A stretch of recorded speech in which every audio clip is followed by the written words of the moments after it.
Welcome back, everyone. So, when we last left our heroes, recently learning of the disappearances of artists in Lower Boku, our heroes tracked down the location of the missing artists, but were shocked to find that they had been embedded within a group of paintings. However, without much time to react, the party was attacked by an entity known as the Ink Dweller. A fight broke out in between two different dimensions, as Pavo was stuck in the Ink Dweller's dimension itself.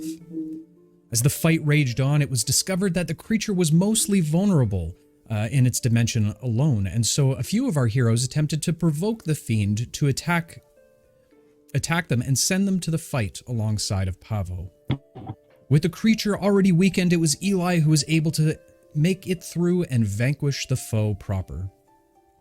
Apparating back in the gallery basement, the party investigated the painting, only to discover that it had been imbued with a particular nasty form of necromancy. Further inspecting the painting, the initials LT were printed on the back of each canvas. As the party made their way back to Remy Longsnout's Ivory Cafe, an interested guard attempted to stop the group. And while it was a close call at one point, Ollie was able to use his shield to frighten the collectors and send them running. However, it seemed all for naught, as Remy had closed the shop for the night. The party made their way back to the Vander Palace for a good night's rest, and the following morning, they were instructed to have breakfast with Lady Vander. And as they ate, Lady Vander reminded Lucy of the magic auction happening this afternoon, and gifted our heroes each with a substantial amount of money to use at the auction. And so, our story continues. As you all finish your meals, the servants around begin to clean up the plates. Lady Vander stands to address you all. Well, there's a few things I must take care of before we leave. However, I'd be happy to meet you out front of the palace. The carriages should be there waiting for us once more. She then turns and begins to leave the room, with Betsa following close behind her.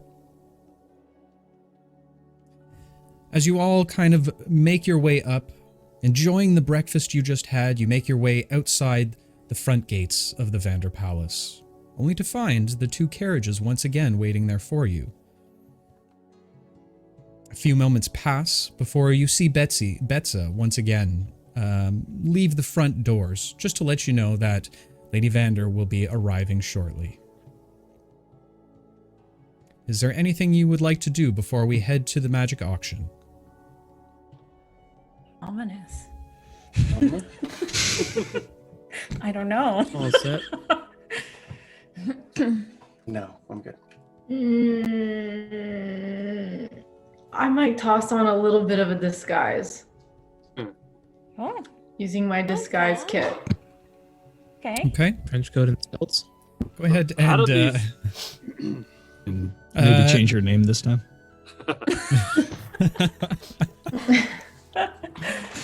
roll a d20 and add your proficiency bonus to it. Okay. She just puts on a name tag that says, "Hello, my name is not Eli." Okay, that is gonna be 15. 15. Eli seems to move away from the group for a moment, behind one of the large ferned statues. Statues is a bad word. Fern plants that have been trimmed down to a beautiful spiraling, almost DNA strand like hex. A few moments later, he returns. However, he doesn't look quite the same as he did before. Is he taller? Yeah, I was gonna say that. I was thinking Eli, he if would you would like, like to describe your disguise for us, please. he's gonna like see if he can slick his hair back and put it in a little ponytail and then do like a curly fake mustache.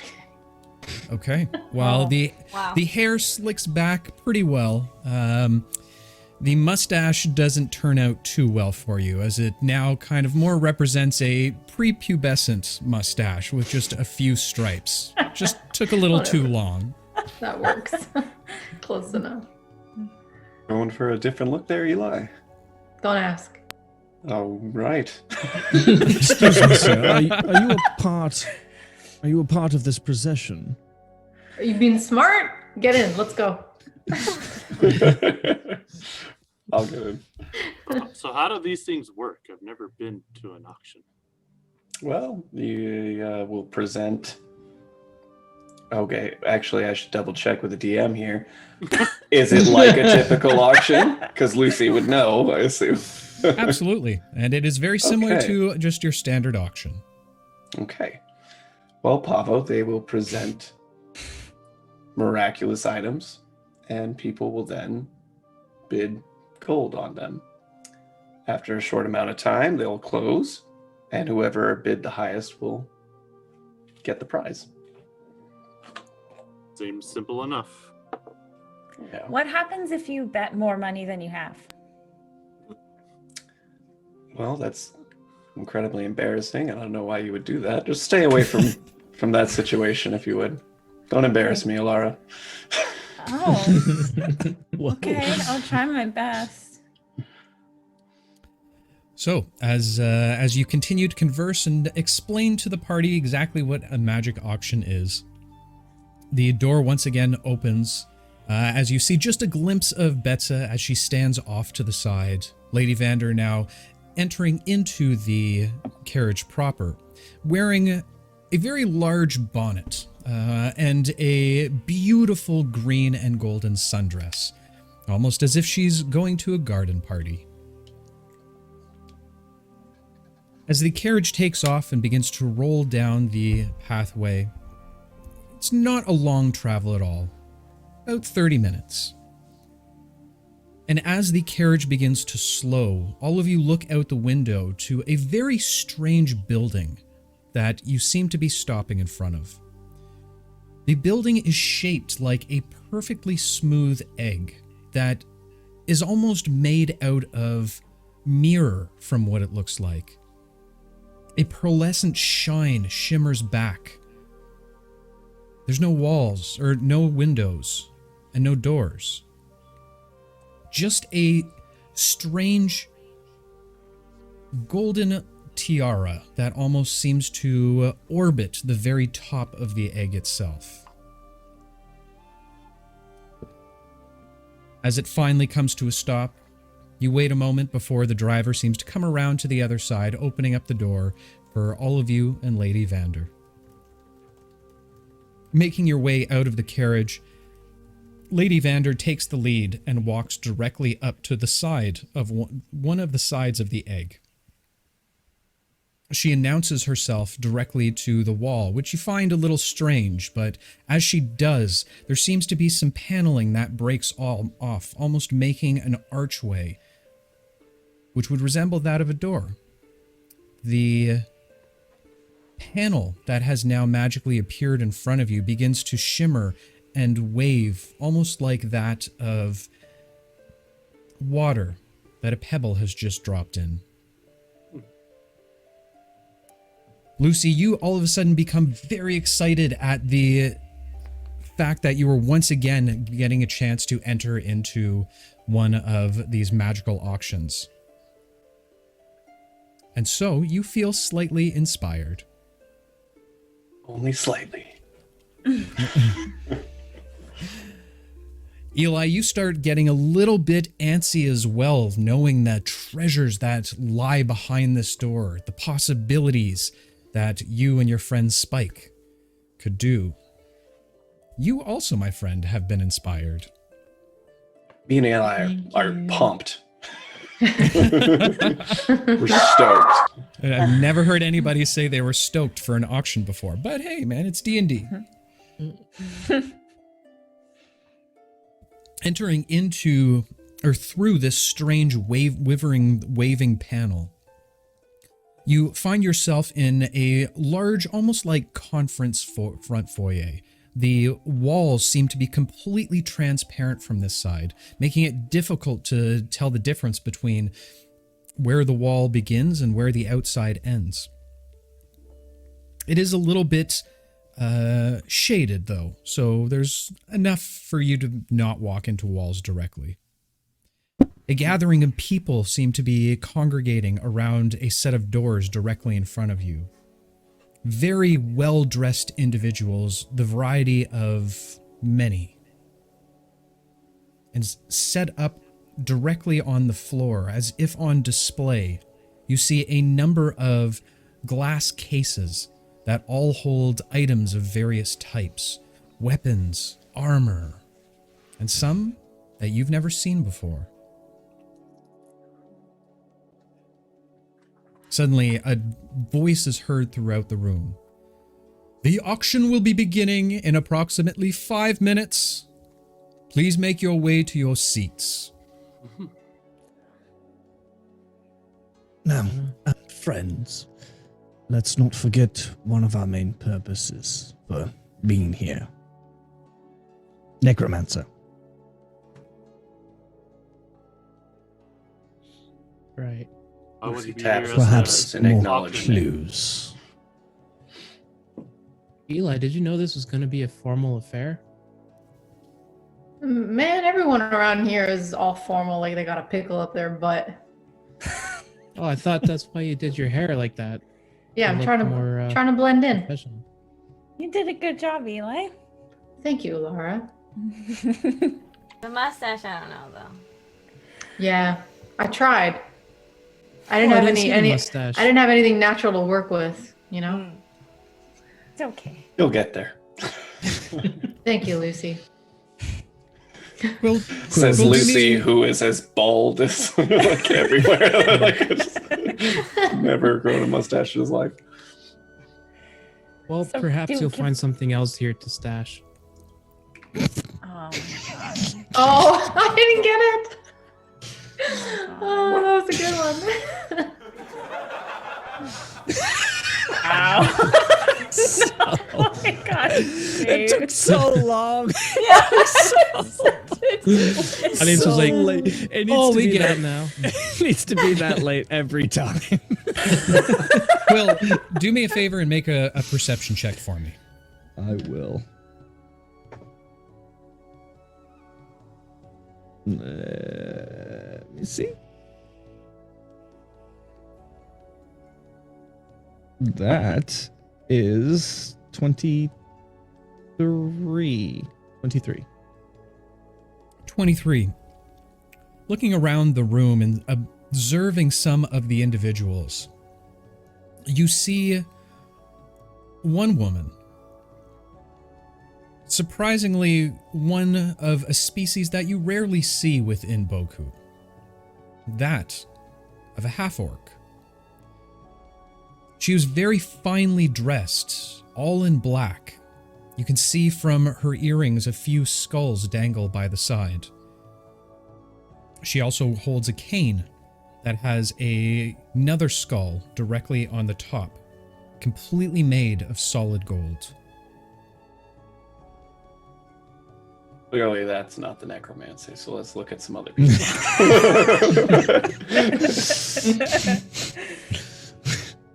I didn't want to assume, but Quill's just like, getting major necromantic vibes from our friend here. we'll keep an eye on her. Well, The should we whole just go skull talk to aesthetic, her? I don't know. I'd like to make a point to like continually like glance over at the half orc throughout the auction. Okay. Like, So we just watch? or Why don't we go stand closer to her? What if she leaves before we can talk to her? Think I'll the go talk to half-orc's her the if you want. necromancer? Why would she leave before I the don't auction know. starts? Well, after the auction, I mean. Or what if we're bidding? What if we're like in the heat of bidding on an item and she's like, "Pff, I'm done with today," and she leaves in the middle? Or if she's not sitting near us. Yeah. Or she's not the maybe we should just say- necromancer.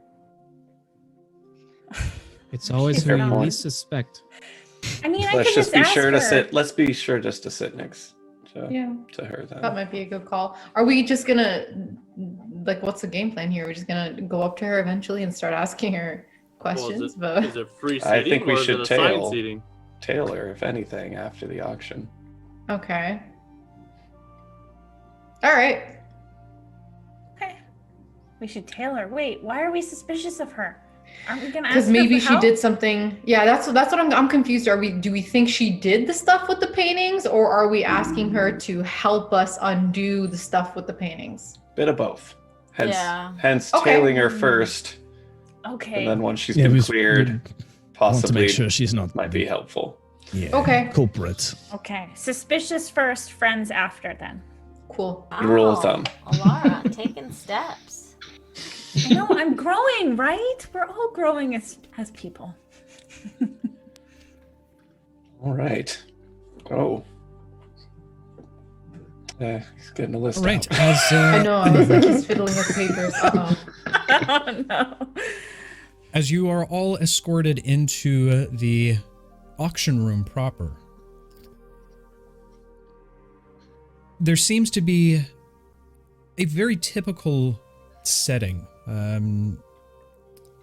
Many stools seem to be lined up like that of a theater, looking towards the front stage. A grouping of exactly 7 items are all covered with what looks to be some kind of tarp or large cloth. You watch as the strange woman walks into the room as well and sits just on the opposite side of the aisle of you all. And as Who's at the edge of the aisle? Closest to her. Oh, you're good at watching people. Why don't you keep your eagle eye out on her? It can No be problem. either Keep an Pavo eye. or Ollie. I'll let you guys choose. Should definitely be Pavo, I feel like. I'll keep an eye out on her. Okay. Bird's Okay. eye view. As the last few people kind of filter in, Lucy, your mother goes and sits next to you. The lights begin to dim throughout the course of the room, with 2 that seem to shine directly on the stage in front. As a male elf approaches what looks to be a small podium.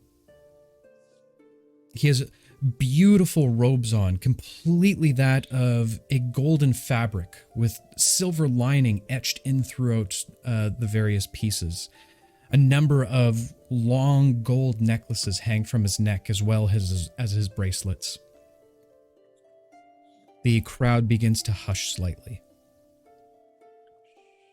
Welcome all to the annual magic auction here in Boku. We are happy to have all of our esteemed guests and glad you could all join us today.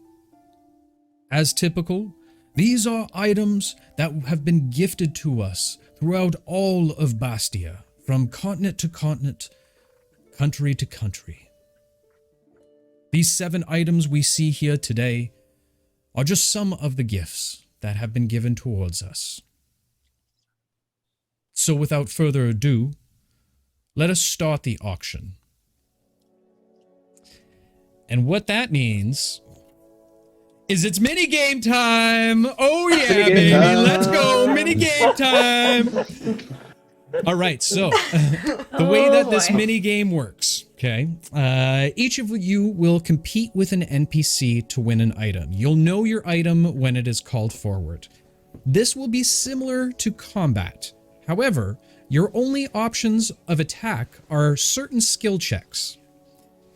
In order to make a bid, each player must make a persuasion or an intimidation roll as your attack.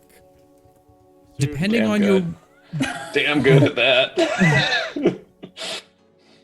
Depending on your roll number, I will advise you what dice you should be rolling for your damage or what will be considered your bid.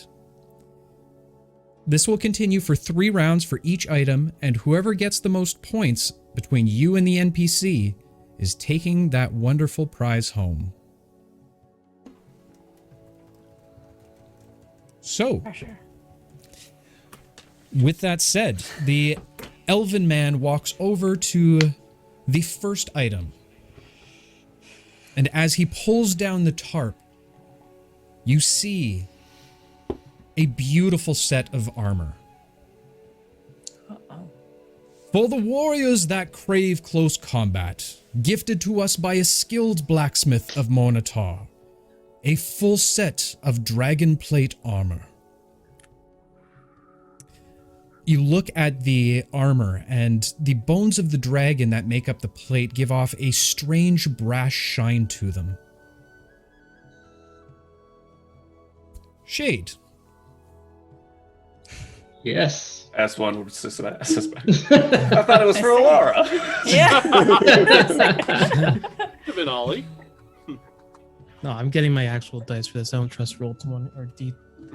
How would you like to make your first bid?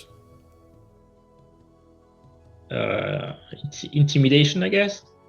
Just saying. Okay. Go ahead and roll an intimidation check for me, please. That's 13. 13. Go ahead and roll a d8 for me. 6. 6. As Shade raises his hand almost immediately upon the revealing of the armor, you hear him call out, 600 gold. A very burly, large Leonin man, very similar to that of a lion that is more or less humanoid. He stands as well.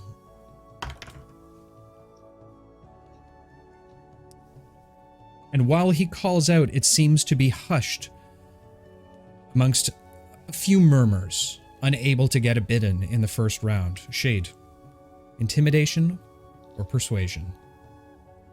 Intimidation. Okay.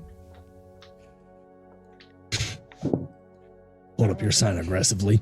That's a 12. 12. Go ahead and roll another d8 for me, please. 8. As more individuals start calling out different bids, Shade raises his hands once more and raises his bid to 1,400 gold.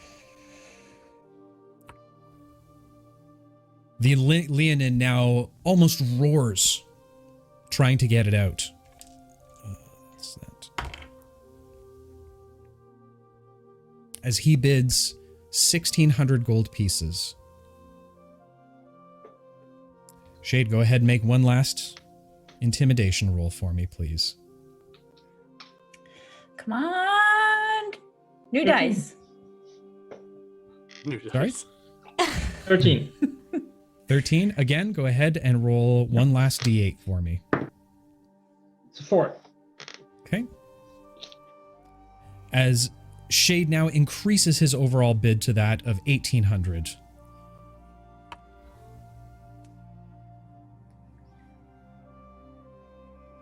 The Leonin just simply waves his hands, signaling that he is no longer bidding. The elf speaks up. Nice. Congratulations to the tree-armed man in the front row. You are now the owner of a fabulous set of dragon plate armor. That is Yeah! the happiest I have ever seen Shade. You die! Shade, go ahead He's and gonna kill the whole town.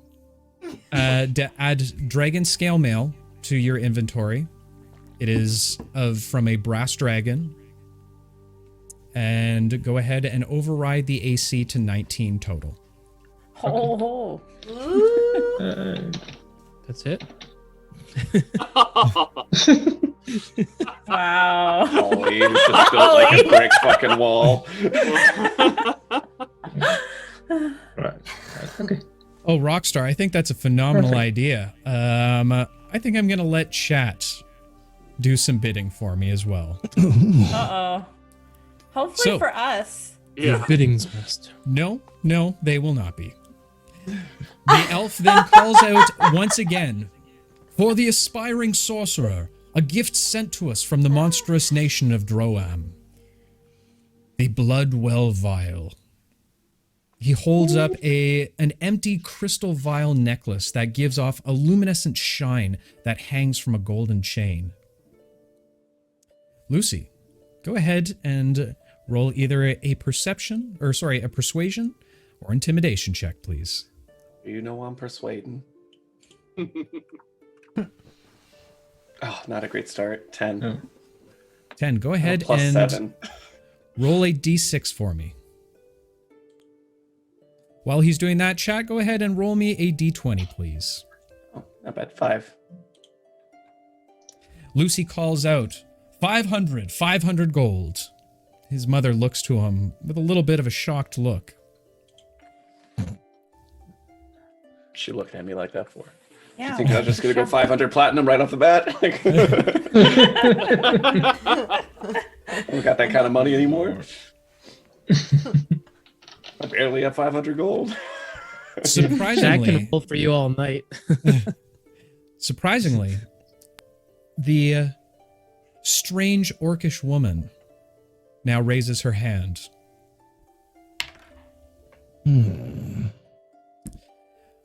I bid 1,000 gold. Oh. I bet you do.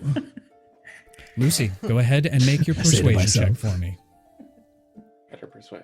I can do better than the 3, right? Shouldn't have said that. 2? Okay, that's a 9. I am going to use my inspiration and re-roll that Okay. if I can. Absolutely. Better. 19. 19. Go ahead and roll a d10 for me, please. Chat, go That's a ahead and 10. roll me another d10. d20, please. 10. Lucy, now standing up in front of the entire crowd, now bids a whopping 1,900. The woman, looking back sternly towards Lucy, Give her a wink. furrows her brow. Oops, that's not that one. Where's my... there it is. She's not happy. And raises the bid to 2,600. Ooh. Damn. One last roll, Lucy. What would you like to do? Persuasion. Ask mom for more allowance. Funny. Yo, Come on, mom, baby. hook me up. Nice. 21. 21. Go ahead and roll another d10 for me, please. Give me another 10.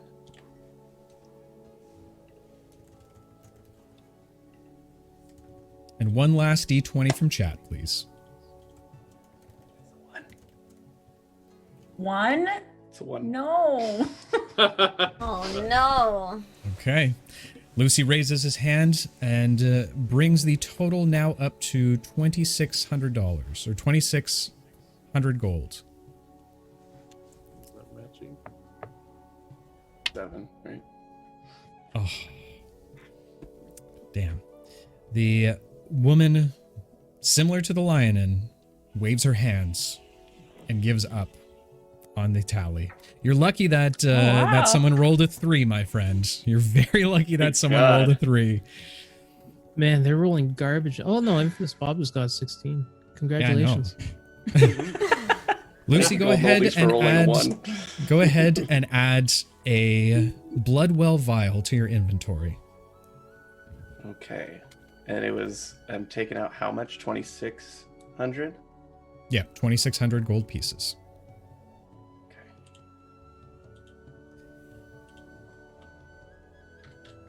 A few people clap throughout the crowd, Oh, yeah. showing good sign of a competitive bidding well done. No one's happy for me. The elf simmers down the crowd once more as he pulls out a large tome. For the students of the Arcana, the Atlas of Endless Horizons, a spell book dictated to magics related to travel. Sent to us by none other than the Lachey Council of Lumnador. What? I can say out loud. Eli, A few please people roll. kind of look around at you, and you get a few. Laura, what did I say about embarrassing me? My God. It's from where I'm from. Alara, It's crazy. go ahead and roll either a persuasion or an intimidation check. My money is on she's going to use intimidation, but I could be wrong. I will use persuasion. My die is cocked. Oh, that's bad. 13. 13. All right. In that case, go ahead and roll me a d8. With chat, please go ahead and roll another d20 for me. Come on. A 4. Okay. An older gentleman stands up at the back of the room. Very fine wizard's robe, as well as what looks to be a typical wizard's hat, with beautiful embroidered moons and stars sewn into the top.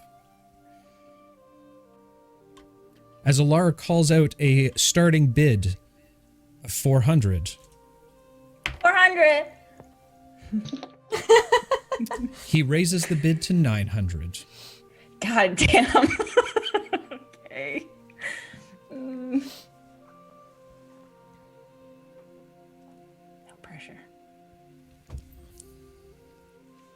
Go ahead, Alara. Okay. Well, persuasion again. Okay. Oh, that's good. A dirty 20. Dirty 20. Go ahead and roll me a d10, please. I would love to. All of you kind of look back at Alara as her face seems to get a little bit reddish over the competition over this book. 7. All right, go ahead and roll a d6 for me, please. Me? Yep. Okay. No, that 7 was my D10. You asked me to No, roll I said persuasion, to roll. Yeah. So you And I rolled got a a 20. d20. Okay. Oh, and that's and then sorry. I rolled a 10. So All I right, got fair 7. enough. As Alara calls out, she screams out, 1900. Chat, go ahead and roll a d20 for me, please. While they're doing that, quick question. A Bloodwell vial of what rarity am I grabbing right now? Let me look into Is that for the you. +1, +2, +3, the rare one that's in blue text is the +2. Let's get through this and I'll. Okay, I'm gonna we'll say. do it I'm gonna later. say. I'm gonna say the +1 one, but I need to double check. Okay. As all right. So as the wizard kind of stares back at you for a moment, he goes to speak, but then shakes his hand with a natural 1. Hey. No Oh, other bids. Kirsty. No other bids. Yeah. Congratulations to the beautiful half-elf in the front for winning this wonderful tome. The thick book seems to be bound in a dark leather with inlaid silver lines suggesting a map or a chart as it's brought forward towards you. Go ahead and add the Atlas of Endless Horizons to your inventory. That's amazing. For our next item, for those of you that worship the winds itself, a gift sent to us by the Jin dynasty of Malshur, a magical tattoo that will allow you to become the air itself. Tricks. Go ahead and roll a persuasion or an intimidation check for me. Chat, you can roll a d22 for me. No, it's gonna be roll Pavo. persuasion. This is going to turn into a fart, you guys. 11. Hey. It smells like tricks in here. 11. Go ahead and roll me a d8, please. Okay. What? This is crazy. That is a 4. A 4, where you seem to be surrounded by very hoity-toity individuals, many of them grimacing at the idea of tattooing or blood or anything along those lines. Trix calls out 400 gold. There 400 doesn't gold. seem to be any other bidders interested. Oh, wow. As another natural one was rolled in chat. Yes, well, not often. We don't have any takers. Are we sure there's no other bidders? No other bidders? Fair enough. $400. And he holds up a very large needle. It seems to be wound together with gold and a little bit of ruby. Unsure of how they've actually concocted this. It seems to streamline and wrap around each other. Wonderful. You can go ahead and add Ghost Step Tattoo to your inventory. Whoa. Ooh. Very nice. A few people kind of give an awkward clap, but Yep, clearly yep. they're not they're not interested in the item. I'm just imagining one of those fake tattoos where you like put a sponge over it. It's just From the it's just a cereal little box. ghost. That's what you get out of the box of tricks. Oh, Ayo. I'm just imagining Spade drawing. Oh, a hang on, tattoo hang on. Trix's character. nice and late. Perfect. There we go. So There we go. late. Nailed it. Oh gosh. The elven man speaks up again. For those that covet the mystery of stealth and speed, a gift sent to us by our ally, King Logan of Randall. The boots of speed. And he holds up a pair of black boots with the illusion of gray smoke continuously floating over top of each one of the boot toes. Eli, go ahead and roll a perception or intimidation for me. Oh, they're the same, but I'm going to do intimidation. Chat, go ahead and roll a d20 for Flavor. me as well. Ooh, natural 20. So 22.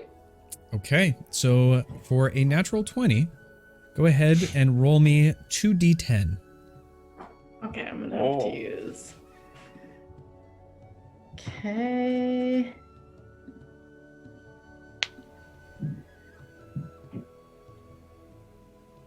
Six. One of them was a 1. So it was a 1 and a 6. A 1 and a 5. Okay, 6. Eli, standing on his stool, yells out, 600! 600 gold! Another robed individual, face now being shrouded by what looks to be a cloak over top, simply raises his hand, Extra. indicating that he is betting 700 gold. Eli, go ahead and roll another persuasion check for me. That is going to be a 15. Okay. Go ahead and roll me a d8 this time. 8, 5. 5. Yelling upwards to the stage, Eli calls out for 1,200 in terms of gold. Bye. The individual puts up his hand with the number 5 on it, indicating that he has now increased the wager to 1,700. Go ahead and roll a persuasion or intimidation. That is going to be an 18. Okay. Go ahead and roll one last d10 for me. And chat, as always, a d20, please. Is this my D10? Nope. Sorry, The number guys. to beat. Oh, wow. Been a while. Infamous Bob with the high rolls over here. 5. Damn it. 5. As Five. you increase the number to a a very proper 2,700. The cloaked man just seems to stand up, turn, and walk out the back room. Many people begin to clap at the luxurious item that you've just received. Go ahead and add Boots of Speed to your inventory. Don't mind if I do. Eli's gonna put him on and be like, I'm fast as fuck, boy. Just run around. We just need to paint him blue and he's gonna be Sonic. It's gonna be great. On a race. The elf speaks up once again. Along with the boots, another gift from the 13 families of Orel. For those that wish to protect not only their belongings, but those they care most of as well. I present to you Darn's Instant Fortress. And he holds up a small 1-inch cube that looks to be made of a dark golden material. There's runes etched in throughout the entire piece. Ollie, go ahead and make a persuasion or intimidation check for me. Chat, give me some D20s. Go with the old Patrick Persuasey. I think Ollie's about to buy a Hold on. I got one for that one too.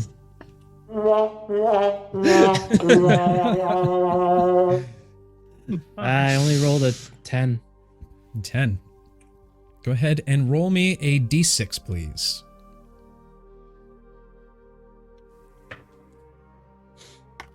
A 1. As Ollie, not fully understanding how an auction works, raises his hand and says, 100 gold. Many of the people turn back towards him as his still yet smiling face looks back towards them. A small gnomish woman hops up onto her stool and yells out, 700! 700 for the lot! Ollie, go ahead and give me another persuasion or intimidation, intimidation. That's the word I'm looking for. Okay. We got 13 this time. 13, okay. Give me a D8 roll, please. Chat, please go ahead and roll a D20 for me. Oh my god. 1. Oh no, Ollie. Unsure exactly what to do. Ollie feels a little intimidated by all of this and decides not to bid any further. I'm sorry, my friend. Oh, Ollie. Darns. Okay, you got your cool shield. Crack yourself up. Because I knew if I lost, I had that joke ready. It was Darn's Fortress. Oh. No, I'm not even going to use it that time. The elf steps up once more, and for the final auction for the night, this comes to us from a relatively close by grouping. The monks of the Eternal Sun. As some of you may be aware, some of the monks are inhibited by armor, and therefore they look for defense in magical ways. They have gifted us these beautiful bracers of defense. A beautiful set of golden laced bracers. He holds them in his hand. 5,000 platinum. Throwing my sleeping dart at Quill. Yeah, you don't want to compete with Pavel. Last time someone competed with him. Oh boy. Oh boy. Pavel, go ahead and roll for me, please. We'll try. They're both negative ones, so persuasion. So 8. 8. All right. In that case, go ahead and roll me a D6. Chat, roll me a D20, please. Roll low, chat. Oh, low. Yeah, please. Ooh. Yeah, roll like me. Well, I got a 6, so that's good, I hope. Okay. Pavo's standing. Oh, hell yeah. Up to 600 gold. Oh, that's it. Good job, chat. Oh yeah, there you go. Another human individual. 4, 5, 3. Another human Great. individual stands up. He seems to have a number of tattoos of weapons kind of all over his arms. You can see his robe is partially opened with more tattoos of weapons on the front. His hair slicked back into a single ponytail. He raises his hand and holds up the number 3, indicating that he has increased your bid by 300. Go ahead and roll a d20 for me, Pavo. Alright, so this will be an intimidation look. 8. As you attempt to intimidate your foe, go ahead and roll a d6 for me, please. Avo looks over at him. Chat, give me another d20. 2. No. All right. As he raises his hand, as Pavo calls out, raising the bid by 200, the individual... that's a big one, Vix. That's a big one. Yeah, but Golden Oldies keeps rolling low, and I love them right now. The man now increases the wager to about 2,000 gold. Oh. That's alright. Go ahead and make one last roll, my friends. And chat, make This is my where it d20 counts. for me, please. Can this one just be like a religion check? To like, it's the same modifier. Religion of the That you pray for. Yeah, you're just Stop. sitting there like. Oh god. Oh, Shanks with a 2. That would be a roll to 4 with a -1, so that's a 3. No. Pavo. No. Tried explaining it to you, Pavo. Do you want my 5,000 platinum? I know. Well, Pavo, you are extremely lucky, my friend, because based on the averages I'm seeing, as you call out your final number, raising it as much as you can, knowing how much you want these braces, you call out a bid of 3,000 gold. Fair. And at that point, the individual backs off and sits down once more. Congratulations, Pavo. You are the proud owner, finally, of the Bracers of Defense. I'll And with cheers to that. I will raise my glass to all. Yes. Yes. Congratulations on your cheers. new items. Use them wisely. We did good, I don't guys. even know how to use mine. Pavo goes, Yeah. yes! I'll And figure then, it out. bows. I won 500 platinum. So Yeah. That's true. True. Oh, I forgot how much did I pay for mine. I'll watch it again. Don't worry. I'll watch the bond. So that was 3,000? Wow, okay. All right, so the elf calls out, and that concludes our auction for the year. Thank you all for joining us and your wonderful donations to make Boku a better place. We will see you all next year. And everyone starts to stand. As Laura calls out, once again, the room looks at her. Lady Vander kind of gives her a bit of a look. Really, darling? Really? Sorry. Just so wholesome. As you all begin to leave with the rest of the group, Trix, you stare down at this needle, pumped for the body augmentations about to happen. You, my friend, are inspired. Nice.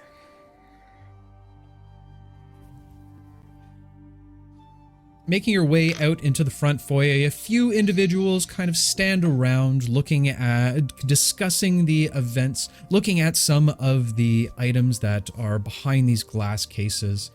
What would you all like to do? Is the wizard guy still here? Make a perception check for me. Okay. My dice rolled out of the box, down the table. Ooh, the game suddenly changed to Mousetrap. Yeah. 17. It's a zany picture. 17. As you look around, the older gentleman seems to be talking with the auctioneer himself. Okay, I'll say, hey guys, you go ahead to the necromancer. I want to talk to the wizard guy. Alleged necromancer. You're right, Ollie. Alleged. You're right. Does I'll she go seem over to mad the at me, You, by the way? who, Alara? No, the person I outbid, the Oh. necromancer. We will find out in one moment as Alara walks over to these two individuals. They seem to be engaged in a very proper discussion. What would you like to do? Hi. Oh shit. Hi, Laura. How's it going? What you guys talking about? The two turn and look towards you. Ah, yes, the one who outbid me. Fair gain. Fair gain. He'll give a little bit of a bow. You don't seem like a wizard from these parts. I've never seen or heard of you as one of the alumni of the Shellborn Academy. Do I know what that is? You've heard Out it of mentioned game? a few times. Dalmar had mentioned it once or twice before. Okay. That's because I'm awesome all on my own. I'm from Lumnador. Very good. Very good. A wonderful schooling. Yeah. What brings you here? It's a really long story.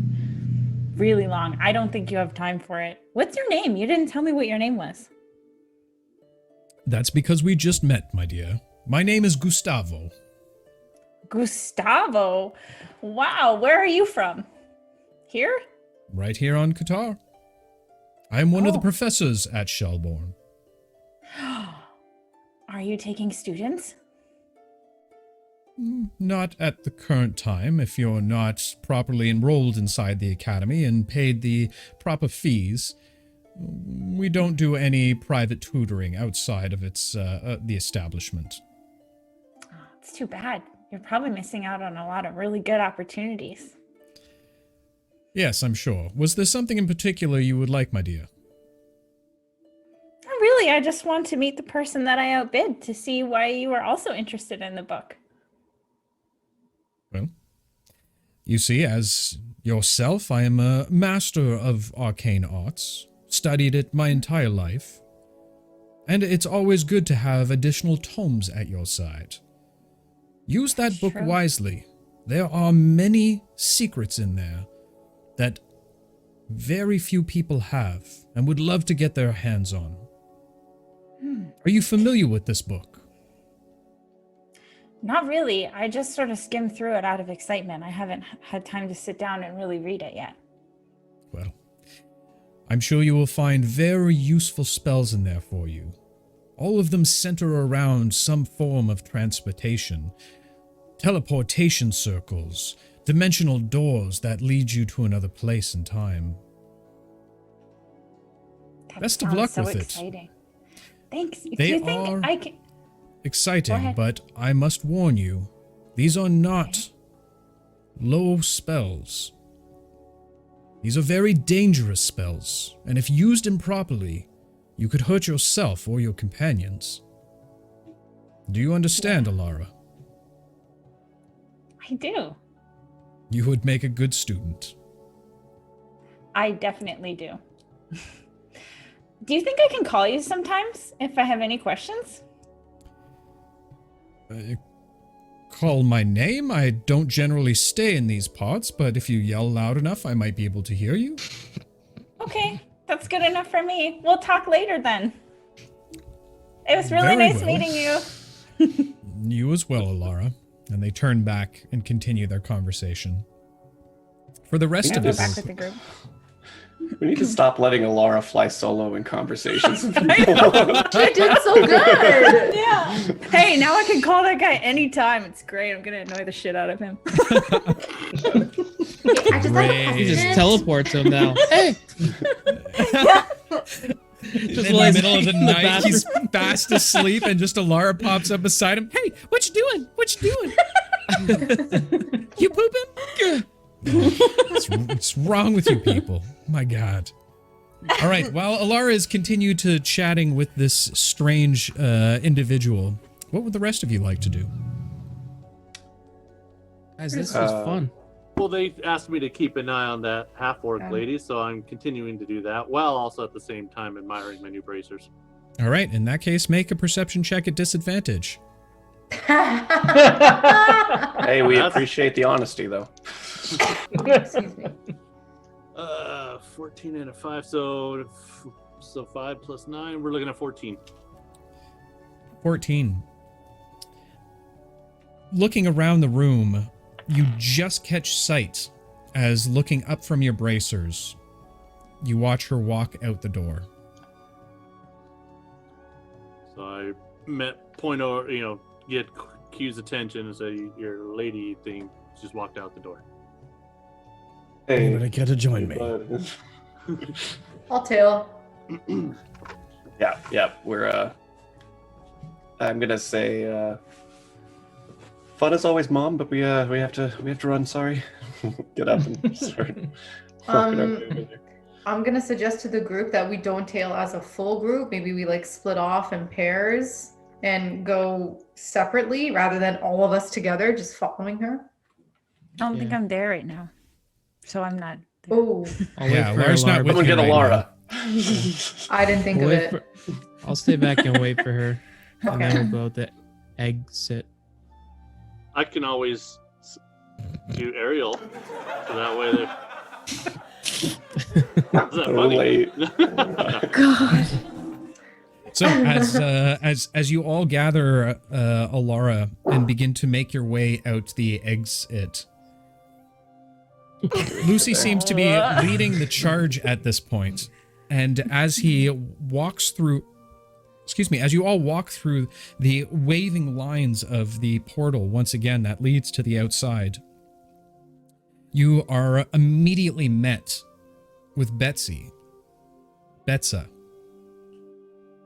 A look of shock and terror on her face.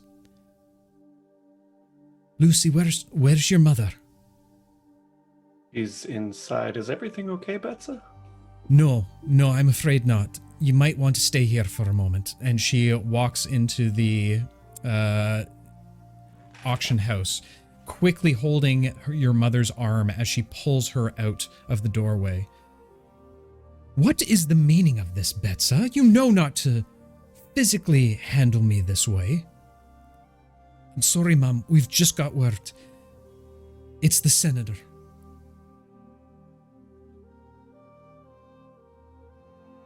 You have two options now. You can go with Betsa and your mother, or you can trail the necromancer. What would you guys like to do? You want me to make a split-second decision on that?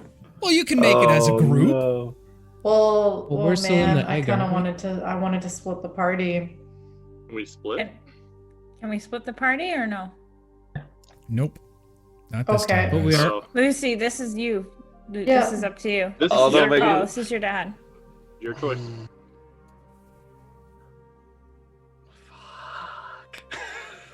Flip a coin. Yeah. Lucy, we'll listen. It's we your have to dad, go- though. It's your dad. Yeah, we have to go. We'll right, figure out we're- the paintings later. We're going with Betsa and my mom. That's Yeah, what the the coin paintings are gonna said. go on your Not wall. listening Okay. to them. It's just that. That's what the coin said. As you get yourselves back into the carriages proper, they take off without haste. You arrive very quickly outside of the palace, and as you do, Betsa begins to herd you all into the sitting room. As you pass by, Shade, you see a strange set of gloves that seem to sit just to the left of some pruning shears. They're unlike any kind of gloves you've seen before. They give off a little bit of a sparkle.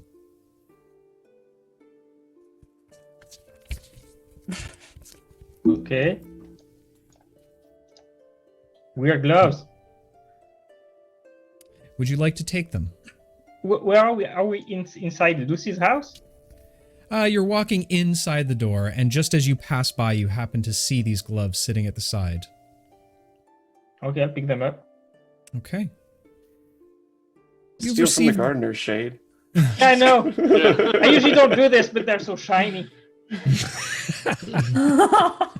The Lars rubbed off on you. Yeah, we're You've received the green thumb gloves. Ooh, good. And anywhere you go while wearing these gloves will increase the growth of any plants by 10%. Like out of your arm, or? Could be out of his arm, could good be question. out of the ground. It's up to Shade what he wants to do with it. I'm keeping them away from my arm at the moment. Okay. As you're escorted into the sitting room, there are quite a few servants all standing around, many of them conversing, all of them very frantic. As you look down, seated on one of the couches, you see what to look to be a younger human male. He is dressed in very fine green armor with golden accents.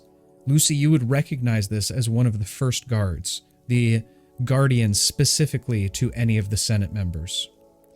A very large gash throughout the side of his forehead.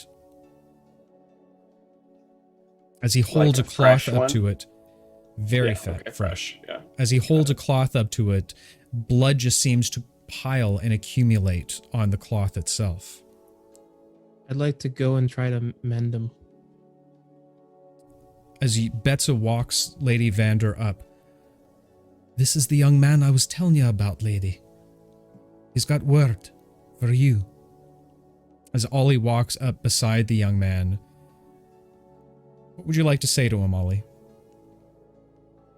Please allow me to take care of this for you. And gauging his approval, I'd like to move in and do a second level cure wounds. Okay. He looks over at Lady Vander, who nods her head.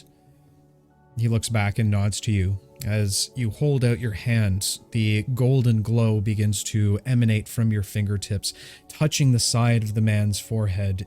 You watch as the wound begins to cauterize itself and slowly begin to heal. Not fully, but has stopped the majority of the bleeding. The young man looks to you. "Thank you, sir. And blessed be to Gibble." Blessed to Gibble. Also, you got 10 health if that matters at all. Lady Vander looks towards the young man. "You were with my husband's party, were you not?" Yes, ma'am. Yes, ma'am. My name is Jinx. Sir Jinx of the First Guard, trainee. I don't know how to tell you this, ma'am, but we ran into what looked to be a caravan of circus performers. We saw that they were off to the side of the road. A large log sat in their way. And as we stopped to help, that's when we realized that each of them were that of Walking Dead. Their faces mangled, their skulls hanging out the side of their skin. We didn't have much time to react. It was an ambush. They attacked us. Most of the guards were killed. I barely had time to escape with my life. And while I accept the fact that I'll be labeled a coward, I knew the importance of getting this information back to you, lady. As I fled, I overheard what I would assume the ringleader was, boasting of their victory, and that they can now return east and back to their master. East again. I'm sorry I couldn't do more. And he bows his head, putting his hands, or his face in his hands. And she reaches out and puts a hand on his shoulder. It's all right, my dear boy. I'm sure you did your best, but this is troublesome. We've had attempts on kidnapping on our lives before, but never successful.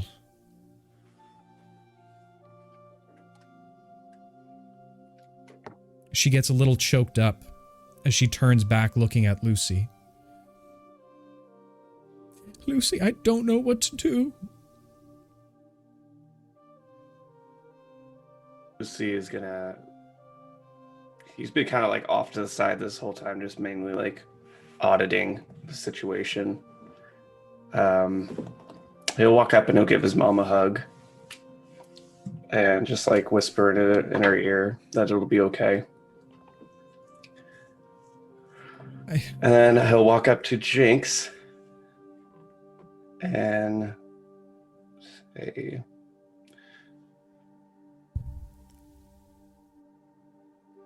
can you direct us to where this happened? I can, sir. Young lord, my apologies. Was not far outside the outskirts of the city. Just along the pathway there. Into the thicket of the brush. About 2 hours' travel from here.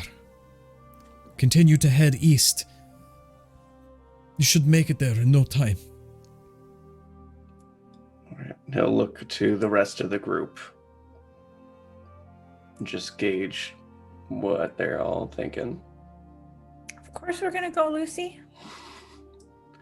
If I might suggest, Alara, maybe is there a picture of Lucy? Is there a picture of your father somewhere around here that maybe Alara can look at in case we need to call him in an emergency? Of course. That's true. We'll point to the nearest painting of... Oh, looking at the, looking around the room, the right above a very large marble fireplace, you see a large portrait of the entire family. A clear view for Alara in terms of the look of the individual. Alara, would you be able to cast a message? Want me to now? I think that would be best, yeah. Make sure that he's... Okay. You know. Okay. Okay, I will.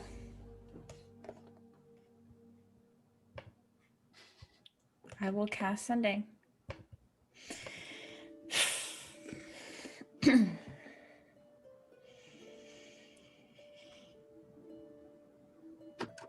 Time's a factor, Alara.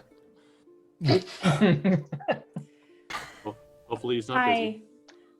I'm a friend of Lucy. Friend now. Are you okay? Where are you? If you can't speak, cough. We're coming for you. Lucy loves you. Bye.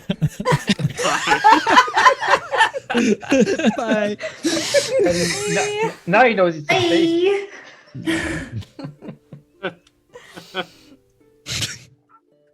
A moment passes. Another moment passes. No response. Until a small cough is heard. Okay. So good news and bad news. Good news is he coughed. Bad news is he coughs. That means he can't really talk right now. So I think it's probably best if we just go. He's probably being held captive. But that's good news. He's alive. That's good.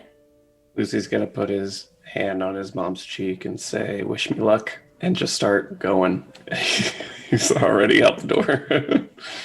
All right. As you begin to make your way out the door, Betsy calls out, "Wait, wait, wait. Don't leave yet. If you're going by yourselves, please, all of you take one of these." And she reaches into what you recognize as a bag of holding and produces a potion of greater healing for each of you. I don't like that very much. I'll take need it. Now, do you say that in game or auto saving? No. Auto save. Totally the very player. grateful. You for enter the something new like that. room, enter the new room, and it auto saves, and there's a bunch of treasure. Like, Auto save. Okay. And with that, you all make your way outside of the Vander Palace. And that's where we're going to take a short break tonight, ladies and gentlemen. However, as always on our breaks, we do allow for questions in chat about the cast, the game, the life, universe, and everything in it. And as always, my friends, our newest segment that I know you're all fond of, what I like to call the lore you know. That's right, the lore you know. Oh my gosh. A question where we ask the audience if they can answer a question about our campaign to see who the most knowledgeable tripper is out there. And yes, I have figured out a prize for it. So, whoever can answer this question first can have a free channel point redemption between now and the next The Lore You Know segment. I will put the caveat in there. It cannot be the NPC, a stranger from a strange land. However, you can create a wild magic surge, inspiration, anything you choose from the list. Even if there is limitations on it, which I know there are on some of the things that you can only activate once, this will allow you to activate it at any time you see fit. So, if the chat is ready, I will go ahead and announce the question for the evening. What is Eli's mother's name? Ooh. What is Eli's That's a mother's tough one. name? Put your comments down in chat. Go get yourself your favorite beverage, whether they be apple juice, orange juice, grape juice, pimp juice, whatever you want. Shoes? Wow. And of course, Sherry Bombette, if you are in chat, my dear, go get yourself some popcorn if you can. And we'll meet you back here in just a few minutes, guys. So stay tuned for the second half of our wonderful little campaign. We'll be right back. Welcome back, everyone. Hopefully you grabbed all your bevies and you're ready for the second half of a wonderful night with Careful Cantrip. And to those of you who have recently joined, thank you so much. To Foul and Cross the Streams for the 100 bits each. Thank you kindly as well, Vix, for the gifted sub. And to all of the new followers, guys, we are 2 follows away from 300. So if you're not following and you're in chat right now, do us all a favor and hit that follow button. We're making on our way up the chain. So if you're enjoying what you're watching and you'd like to continue onward, consider following. It would be very, very much appreciated. But with that said, let's go ahead and jump back into tonight's episode. Are we doing trivia? I think I count as at least 3 of those 100 bitches. I'm not sure what that means, but if I missed one of the 100 bits, I'm sorry for that. So thank you, whoever gave that extra 100 bits. So, on the 2-hour travel just outside of Boku, you continue heading to the east. Traveling onward with haste, you make your way through the thicket of jungle on the outskirts of Boku. As the midday sun beats down on the canopy, the humidity continues to rise, creating a thick sheen of sweat across all of your skins. After roughly 2 hours of travel, you begin to see the familiar remnants of battle. stopping your magical carriage. Each of you get out. Portraying the landscape, you see a few bodies lay strewn about that are all wearing the familiar set of emerald green armor. Each face has a look of horror with a number of fatal wounds. The dirt pathway now stained a reddish copper pooled underneath the bodies.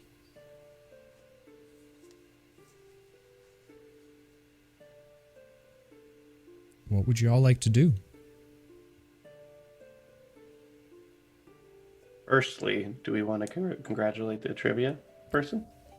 Oh, right, sorry. So, Yeah. my apologies for that. Congratulations, Fal, for yet again showing just how much of a lore master tripper you are, my friend. You are the winner of tonight's contest. The name was Dolly. Eli's mother and father are in fact named Bruno and Molly. So congratulations to Fal. And Fal, you can... What did I say? Bruno and Dolly. You said Molly. Yeah, Molly. Yeah. Bruno and There's that Dolly. one too. Chat knows the names broad. better than the DM. It's a polyamorous thing. Sure. Oh wow. He's got 2 moms and a dad. Oh, boy. 2 moms and 1 really lucky dad. So Fal, feel free to redeem anything you wish. Just go ahead and pop it down in chat, and I will try and take notice of it. Or if I don't, then one of my lovely players will probably watch out for me. Also, hello, Mystic Robot, and thank you for the gifted sub. You're wonderful. Okay. With that being said, Yeah. I'm definitely looking for blood trails maybe leading in one direction. I know we're going east, but for more of a specific direction. And Well, just they any like peculiar things that don't really make sense to be there, I guess. Okay. Well, Go they ahead did and make mention a bunch of undead, so I'm assuming there would be a lot of foot tracks. Right. Go ahead and make an investigation check for me, Lucy. Okie dokie. Nat 20. 23. Wow. Nat Hell 20. yeah. Boo, boo, boo, boo, boo, boo, boo. Wah, wah, wah, wah. My alarm went off right when I thought it was a sound effect. it knew. As you begin to look around, and thank you kindly, Fowler. He gave me a minion token. Oh, how sweet of him. Oh boy. Lucy, you begin to look around at the scene, looking a little bit further down the pathway itself. You see off in the distance, roughly about 100 yards away, 2 carriages. One of them you would recognize as your father's carriage that has now been completely overturned. As you look onward, the brush seems to make a perfect spot for cover to what appears to be a small horde of animated skeletons, all now standing motionless around the second carriage. And while difficult to make out, you see 2 individuals bound and seated directly up against the second carriage. The first an elderly elven man, and the second a regal-looking human that looks very similar to Lucy. Lucy, you would recognize this as Maxon and your father.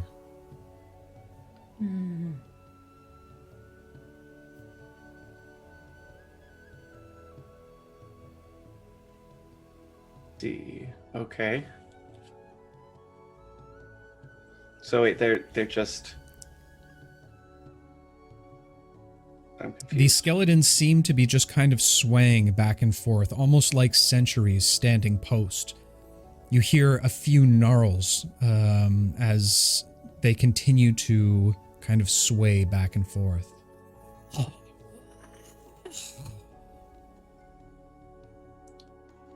But the two of them are in the carriage, and these guys are surrounding the carriage, Guarding it. It seems Yeah, like. they seem to be standing Oh. guard around the pathway. The two individuals are leaning up against the second carriage. The second carriage seems to be a very strange and muted colored carriage. Okay. You see on the side of it the Ralph brothers in a few, not stickers, but sigils, if you will, of stars and colorful balls.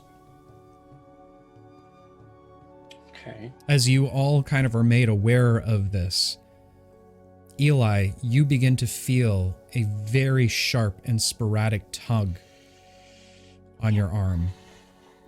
As you look down, you now see the petrified look on Spike's face. Mm.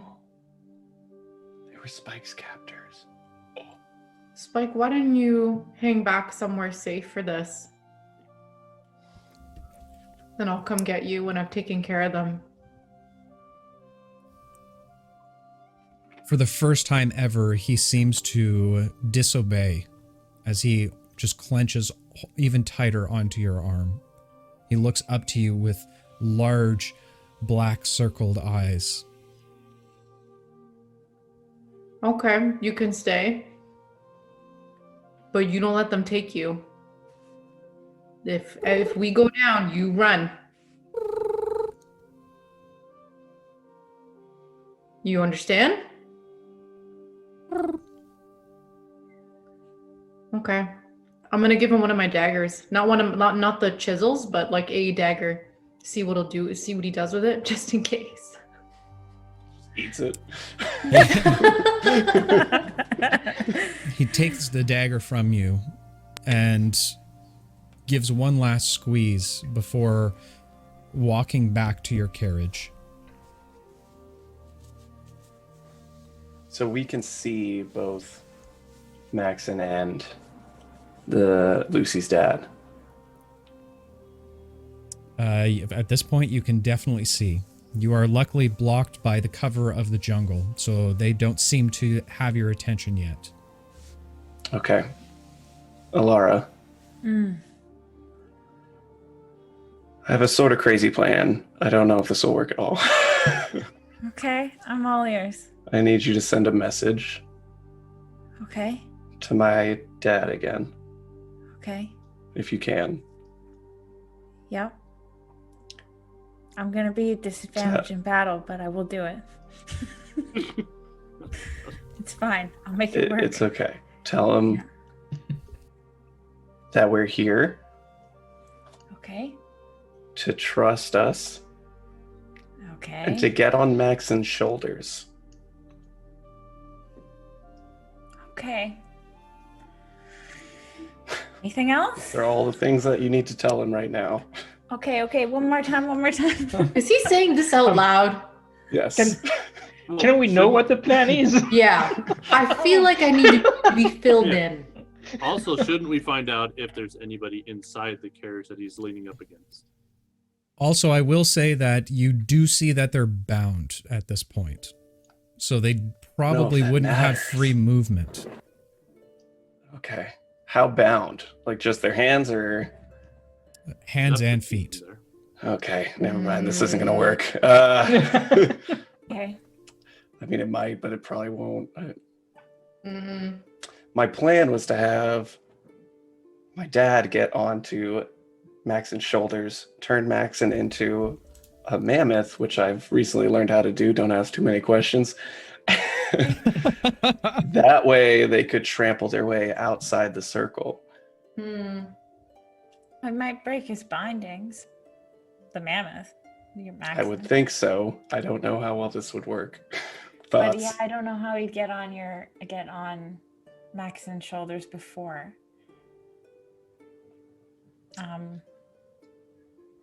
I'm open to ideas here. I What mean, about unless- any of your unless new you- spells that involve travel? Could they be? I- Can they be used from afar? I need to go to bed to prepare them. She needs to study. All right. Yeah. What if, if you transform one of them into a mammoth, that's going to be a pretty massive distraction, to say the least. It's I just still a have thought. glitter bombs too. Just throwing that out there. Still have 2 glitter bombs. Why not mammoths and glitter bombs? Yes. And then They don't seem like the type that would get distracted. These are just That's undead true. constructs. I don't think. Yeah. all right. Why don't we I just think go they're in more and just take out following these the unholy orders. beasts? Yeah, what if we just deck them? Well, I'm worried about Maxon and my Yeah, dad getting wait. hurt in the crossfire. How many of them are there? There are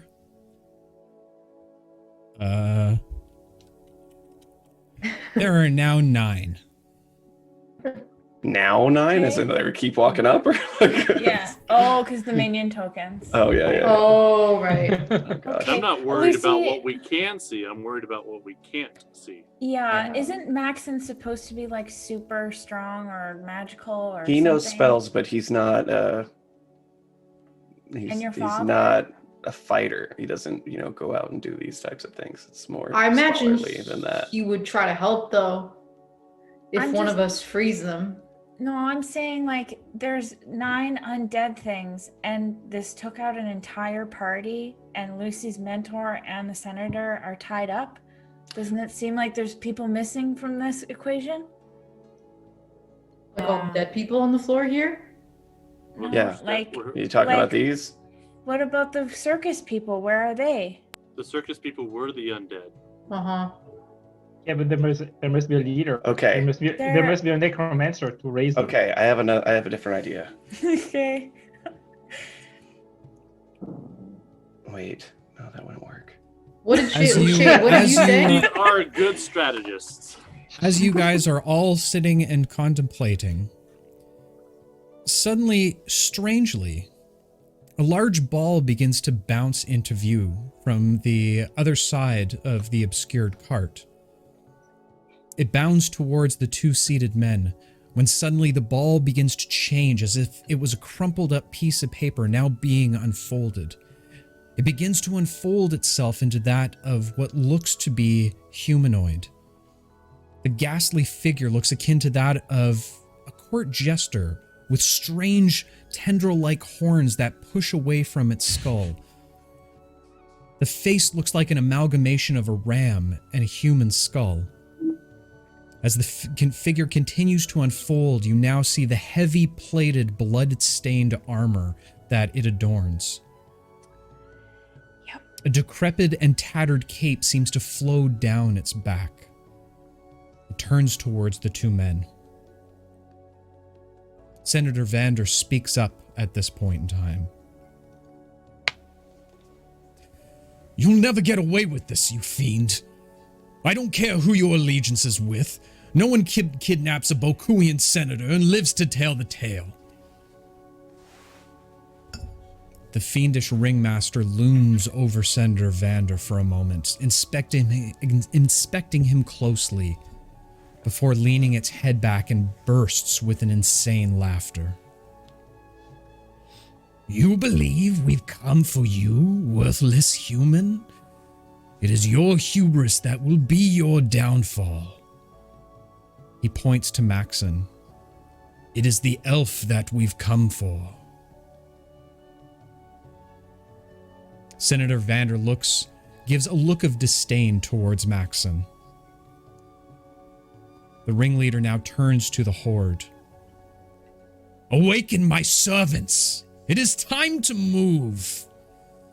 We will make our way back to the east to Lord Tusk. With his prize, we will receive his unholy blessing, along with the patronage of the Lion Savior himself. If any dare stand in our way, induct them into our ranks. And with that, Let's go, guys. the skeletons begin Okay. to move again. Ollie, you suddenly feel perked up at the sense, being around these undead creatures, just feeling the holy divinity surge within inside you. You, my friend, have received inspiration.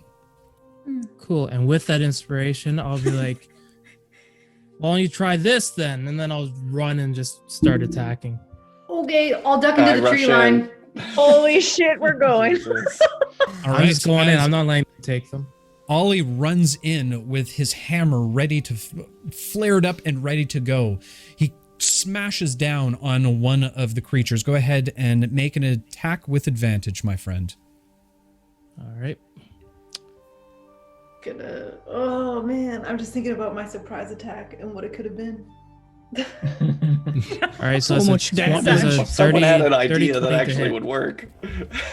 You could Dirty have 20 had to hit. it all. Yeah. You raise the hammer up over your head, swinging down harshly on top of these undead creatures, unholy as they be. Go ahead and roll damage for me. All right. That is 10 damage. 10 damage. You wallop down on the creature as some of its bones begin to break off like stale brittle. And at that point, the entire horde now turns towards Ollie, ready for battle. I need y'all to go ahead and roll me some initiative, please. Was that you were saying before the episode, Rob? Oh, we don't have another combat ahead of us. Ooh. I'm occasionally wrong. Ooh. My initiative rolls have been on point lately. Mine is shit. Sorry. Damn it. Did I get into the tree line, Dave? You have not moved yet, as Ollie just kind of sporadically ran out and started smashing. All right. Okay, so I'm looking at this map. Do we know we're assuming the two senators are in the cart then? They're just on the outside of The the senator and cart. Maxon? Yeah, they're just on the outside of the cart. So they would be essentially... hang on, I'll give you some markers for it. Give me a second. Yeah, that'd be perfect. Because that's my, pretty important. My typical markers...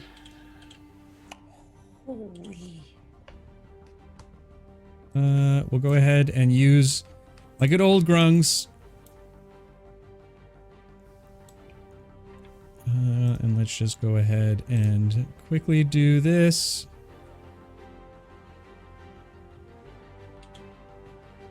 Oh, here we go.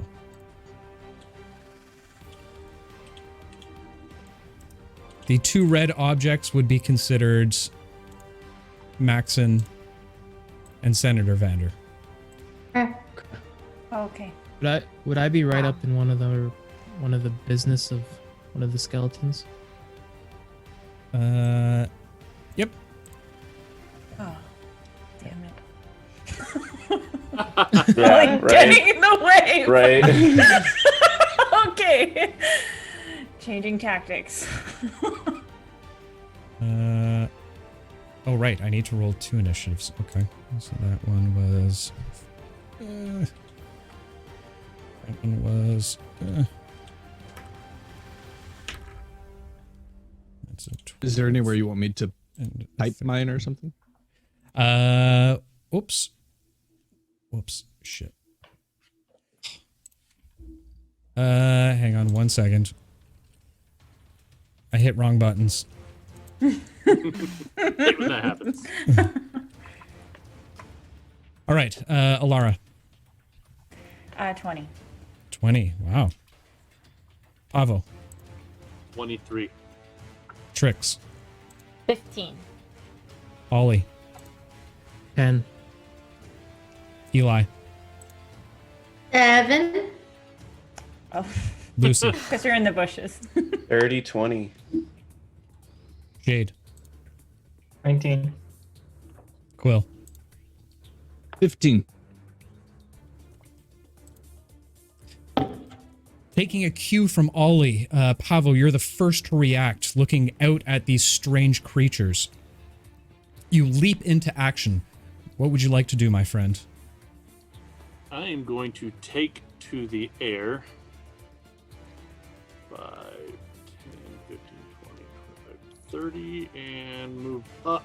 So it's 30 feet forward. So I'm going to be up 20 feet. So that puts me at 50. And I'm going to activate my wings and fire shards at not the one that's in front of Ollie, but the one like almost directly in front of me.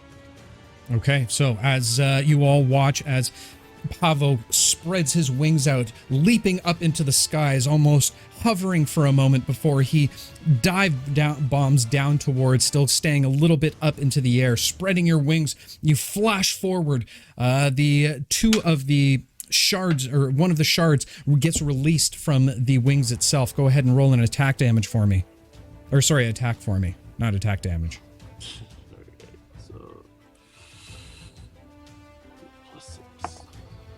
So 17.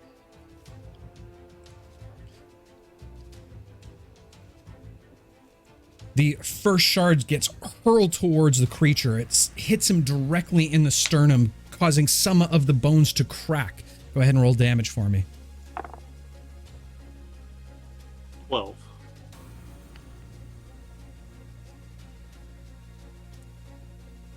It tears through the ribcage of the creature, actually knocking part of its arm directly off. It seems to crush part of the clavicle as it comes down. Its arm now almost completely hanging off at this point in time.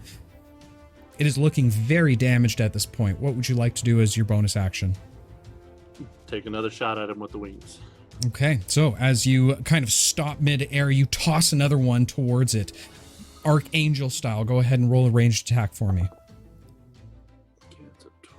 So that's an 18. 18. Go ahead and roll damage. 13. 13. As it hits directly on the other side with perfect accuracy, the being kind of begins to crumble down on itself as it falls down into a pile of bones. I will remain there.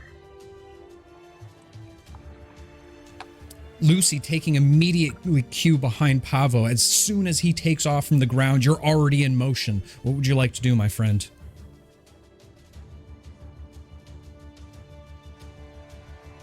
I think you're muted, buddy. Oh, yeah. Now I'm not. Now you're not. I'm going to move just here, and I'm going to cast Slow. It's a 40-foot cube, so I want the very left side of the cube to hit just that skeleton in front of Ollie and everything else to the right, including Maxon and Senator Vander.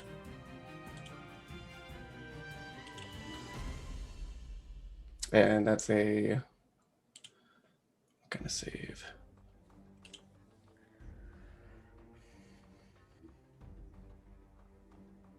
Oh, no, I mean, put it to the right so that the very edge of it, it's a skeleton. Mm-hmm. It's a wisdom save. Yeah, I'm sorry. 17 now.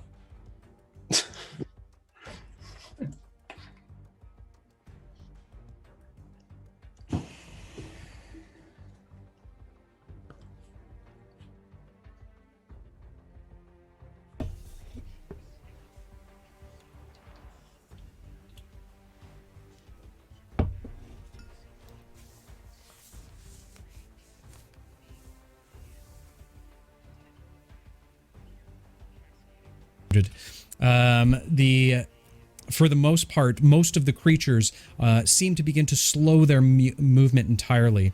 Two within the back, closest to Maxon and your father, don't seem to be fully affected by the spell, as they seem to be continuing to move at regular pace, as well as it doesn't seem to have an effect on the strange, fiendish creature with the tentacle-like horns that sits right at the mast of the caravan. So that's a -2 penalty to their AC while the spell holds, and dexterity saving throws as well. Okay. And then there's an extra thing for casting spells, but I doubt the skeletons are casting spells. So. No. Yeah. Okay. Is there anything else you'd like to do on your turn? That's it for me for this turn. Okay. As the skeletons begin to slow their movement, Alara, that you pick up on this rather quickly, seeing your moment of action to take form. Go ahead and tell me what you'd like to do. Okay.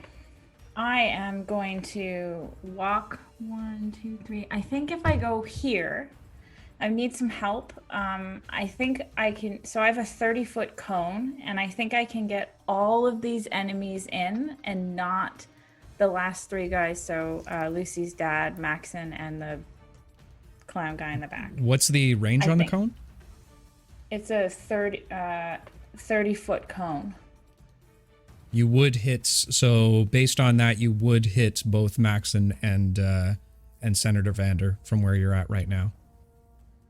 Okay, then I back up 5 feet, whatever, because I think you are exactly 5, 10, 15, 20. You're about 25. You're about 25 feet away from Maxon.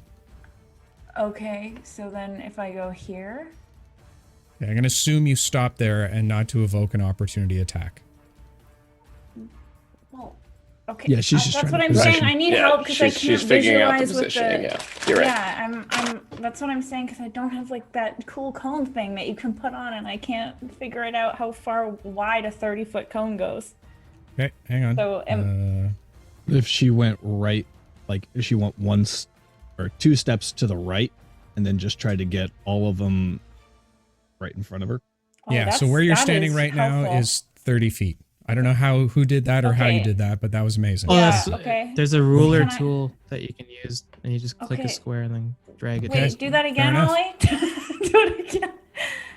Okay, 35. Okay, good. So I won't hit them. But Okay. that means I probably won't get the guys on the side there.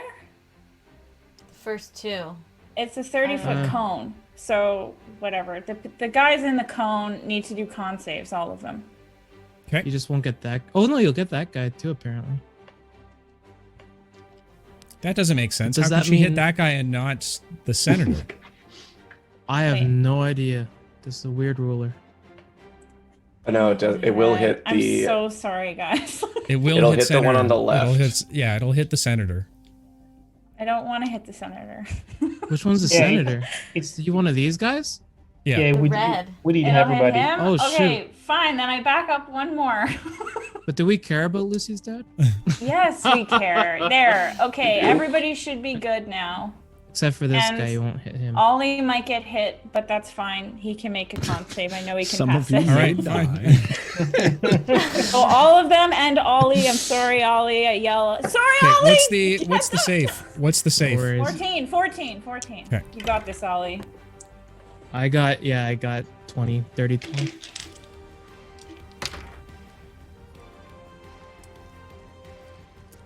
So the 2 closest, these 2 right here. Whoops, I can't do that. Nope, I can't do that either. So the 2 off to the side, they do not get affected by it. The others all do. So the people who fail take half damage. So the full damage is 33 points of... Actually, wait, let me describe what I did. So I walk up and I put my hands above my head, and as soon as I open my hands, a giant pulse wave shoots out from my hands, like a supersonic wave. And everybody that fails takes 33 points of force damage, and everybody that succeeds takes half of that. And the Oh my people who God. failed will be pushed 15 feet backwards. Okay, so So if what's half of 33? Do we round down? or up? I 17. forget. If you're yeah, rounding you down. round down. Yeah.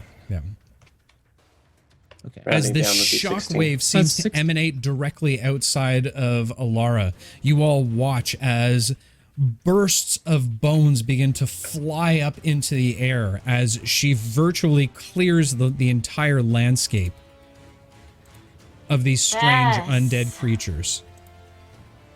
Right? Is there anything else you'd like to do on your turn, Alara? Yeah, I'll just shout at Lucy. I hope I didn't embarrass you. I'm and then I'll end my turn. Lucy is dead focused on the task at hand. Willa's gonna and does dive under not notice. Shot fire! All right. In that case, the creature, the strange fiend, is going to use his reaction and reach into a pouch directly on the side of his belt. You are all quite troublesome.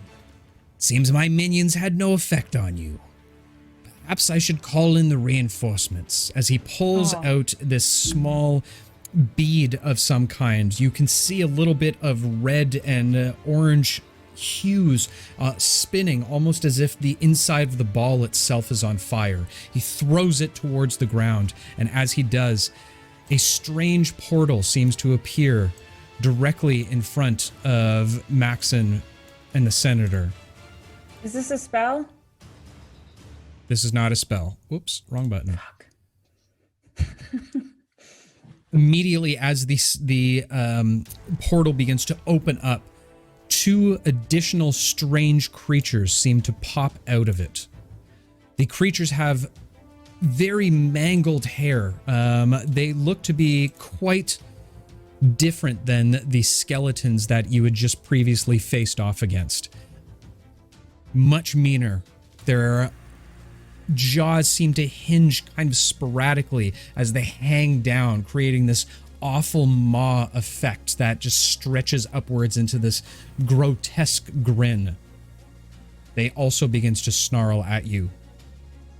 Is there anything else you'd like to do on your turn, Alara? I think I wiped my token off the board by accident, but other than that, no. No, I you're on see the it. board. I see you. I don't see me at all. Oh, you're Right there. here. I don't see it on my I see you. I see the I two don't see McJagger her creatures. either. I don't see her. I see her on Twitch. I but see not myself on the stream. That's Oh, fine. there. Someone else will have to Can you do see it it. now? Can you see Oh, it I'm now? back. Oh, yeah. There you go. I'm underneath shade? Is that Underneath what- shade. For Oh, some you're right beside you. Come on, Alara, pay attention. No time for that now. Goddamn, what's Playing wrong the with you whole people? field. Playing the I whole make these field. maps for a reason. Chat wanted to derail the campaign. I don't have to. We just roll 20 will derail the campaign. God damn. All right. Is there anything else you'd like to do on your turn, Alara? No, not at all. That's it. Okay. With these 2 creatures now appearing out from the sides of the portal, Shade pulling your 2 swords out, drawing your weapons, what would you like to do? We'll move up to the newcomers and say welcome. With an attack. Welcome. Okay. That's a nat 20. Nice. Yeah. These dice are First- working for you. The first swing against one of the creatures hits it square directly in the chest. No blood seems to come out, but you can see a little bit of a concave as the blade slices down within its chest. Go ahead and roll damage for me, my friend. It's 16 damage. Is that with the crit? Yeah. Okay.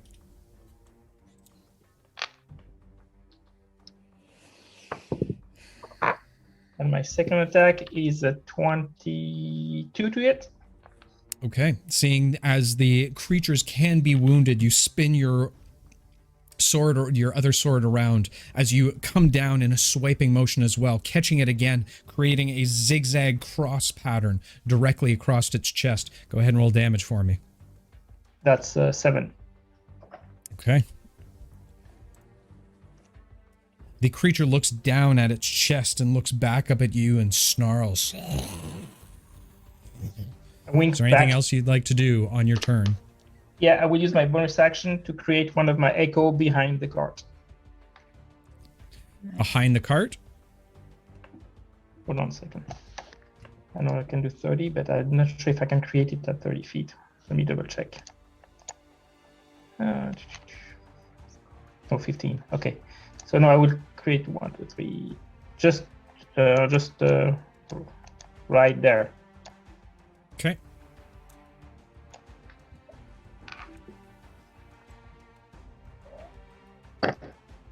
appearing just on the other side of the portal, you kind of throw off both Maxon and the senator as this being now apparates directly in front of them. That's it. Okay. Trix now jumping into action as with all of your companions. What would you like to do, my friend?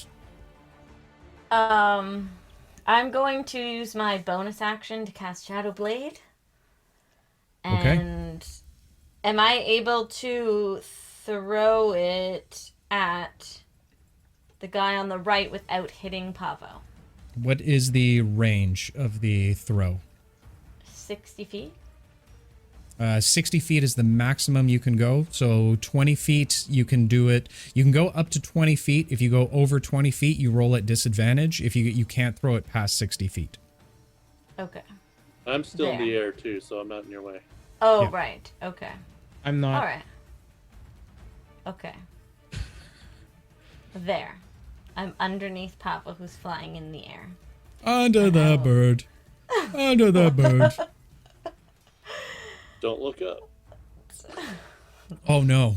It's the Cloaca attack. It's a special ability. No, stop.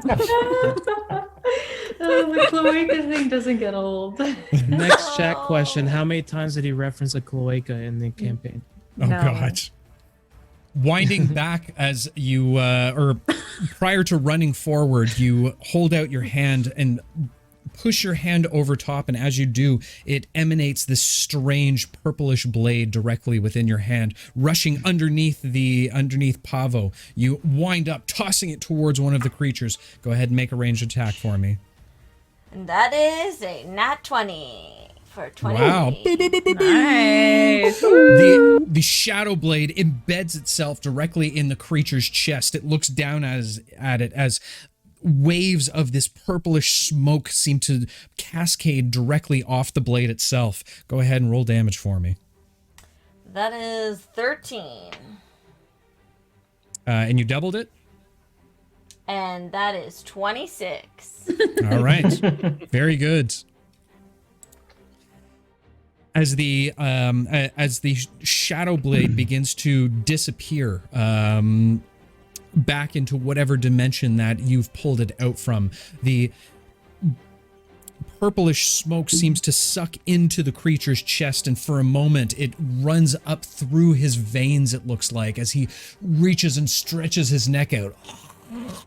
You see purple now coursing through the side of its neck. Is there anything else you'd like to do on your turn? No. All right. Quill, what would you like to do, my friend? Quill is going to swing his mantle around, and it will change a bunch of different colors here. And with that, those of you who see, as he calls out, will receive 8 temporary hit points. That will be for Pavo, for Ollie, and for Shade. And Shade, he will say to you, because you will be able to immediately use your reaction to move your speed. All right. You mind moving a little to your left, tree friend?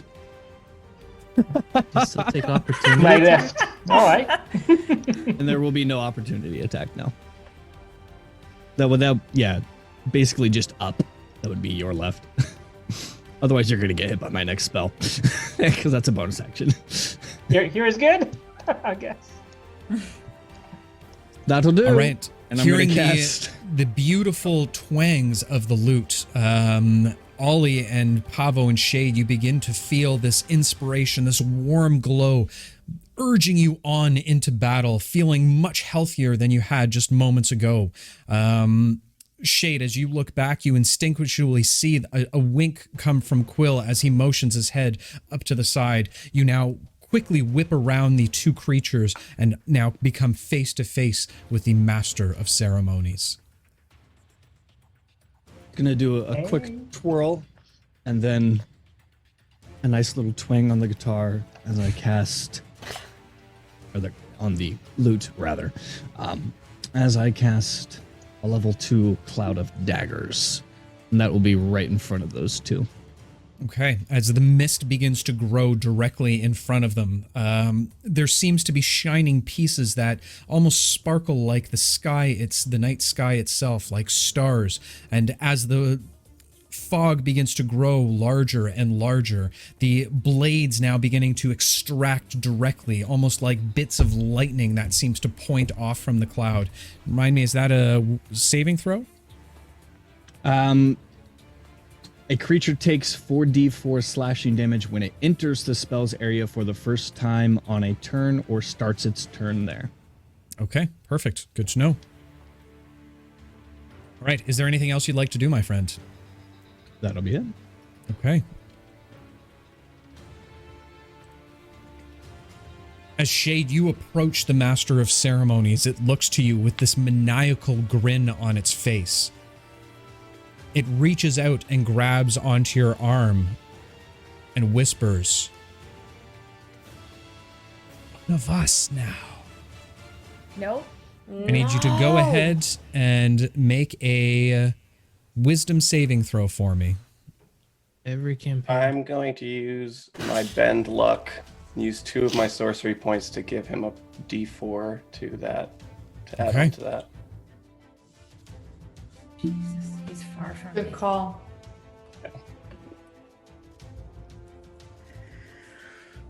That's a -1, so that's a 9. 9. You all watch as a strange crown of thorns ethereally appear over top of Shade's head. His arms go lax for a minute with his swords as he turns around and faces his companions with a look of aggravation on his face. Okay. Is his shade doing the same thing? The two creatures now begin to move towards both Trix and Ollie. Go ahead and roll the d4 damage for me, Quill. I'm just going to roll it on here. Okay. And also, what is the range on that spell? It's just a 5-foot cube on either side. Or, yeah, Perfect. 5 foot Okay. on either direction of that, so yeah. Okay. That's why I just needed him to move a little bit. 8 damage. Slashing damage. On 4d4? Wasn't that Yep, 4d4? I rolled a 1, 2, 3, and 2. Okay, fair enough. Maybe I shouldn't use D&D Beyond. Let's see what I would have had. The creatures are going to first attack Trix as they raise their hands into the sky and begin beating down on top of you.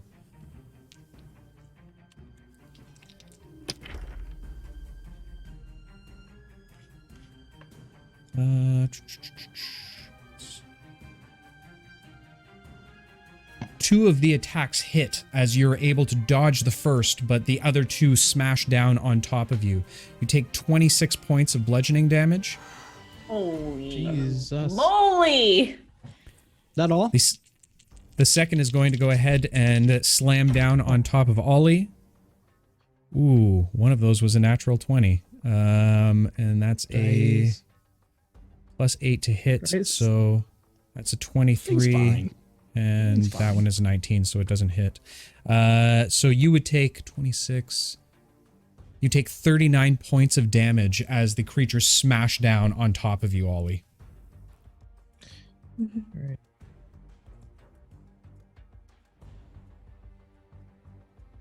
As the creature smashes down on top of you, it begins to indent on your on the thick armor plating that you have on top of your body. You fall down to one knee as it continues to barrage you with these attacks. As you suddenly push forward, you get a little bit of a glow directly in front of you, feeling the blessings of Gibble wrap around you. What would you like to do, my friend?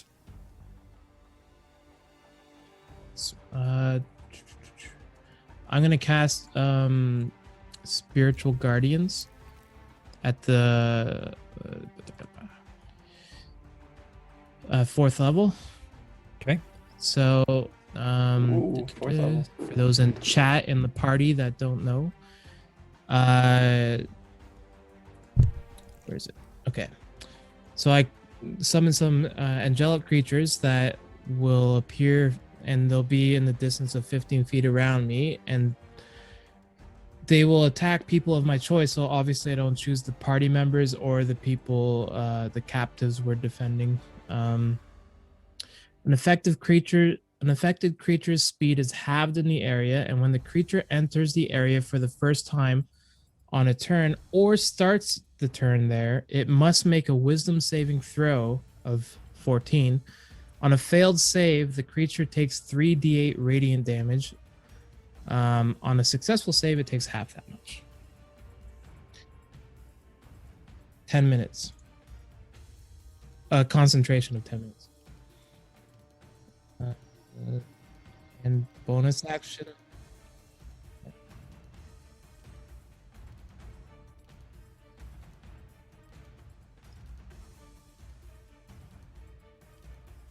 As soon as you create the spell, the rest of you see these angelic metallic figures of a golden glow begin to emanate directly around the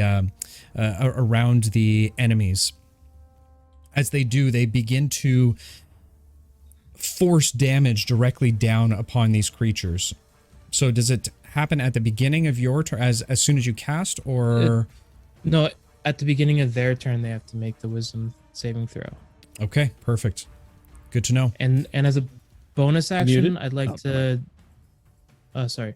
As a bonus action, I'd like to drink my potion of greater healing. Okay. So as you reach down into your pouch, you pop open your great potion of greater healing. Go ahead and roll some health points for yourself, my friend. Okay. And I believe greater is 4d4 plus 4. You did 44, add so- your 8 temporary hit points from my mantle. Yeah, I already removed it. Trust me. Feels bad. And it's gone. Yeah, I get an extra 13 health back from that potion. Come on, Bob. Also, DM Dave Danessa gave me inspiration, just FYI, earlier Okay. in chat. Is there anything else you'd like to do on your turn, Ollie? Well, my gamer instincts would like to cast a blue portal under one of the enemies, but I can't do that. So. Wish I had a portal gun. All right, having hung back, surveying the situation for the time being, Eli, the Viper, it is now time to strike. What would you like to do, my friend? That name. I'm trying to figure out combat order. When is the Necromancer's turn? Because I have it after Alara, but then it went again. Does it go twice? It had a reaction that it could use, and then it had its turn. So when is its The portal turn? was a reaction. The portal is a After reaction? Alara. Well, I think Yeah. it was. It's more of like a layer reaction, probably, Okay. because we Okay. killed all the other things. Okay. All right. I am going to use my new boots. I'm going to click my heels together as a And bonus say there's action. no place like home. I feel like I should have some kind of a phrase, but I'll decide on that later. So I'm not going to in use the Boku bonus anymore. action to click my heels together, and then I am going to move 50 feet into the tree line. So that's oops. Let me do this select one. So 5, 10, 15, 20, 25, 30, 35, 40, 50. And then I'm going to use my reaction to summon my daggers. And then that's it. That's me. Okay, so as suddenly disappearing from view like a true viper would, Eli vanishes into the brushes, and as you do, summoning the daggers to your side, you essentially Naruto run as far as you possibly can towards the villains. That takes us back to the top of the round. Pavo, you're up. Lucy, you're on deck. Pavo, still floating in the air, you now see tricks directly underneath you as these creatures now begin to barrage down on her and Ollie. What would you like to do, my friend? Many of those, so I'll go 5, 10, 15, 20, 25, 30, 35. I am going to then drop down behind him and use the spear attack on him. Okay, as you fall down directly on, coming down at almost like a dive bomb of an eagle with the spear in hand, coming down directly on top of him. Go ahead and roll an attack for me, please.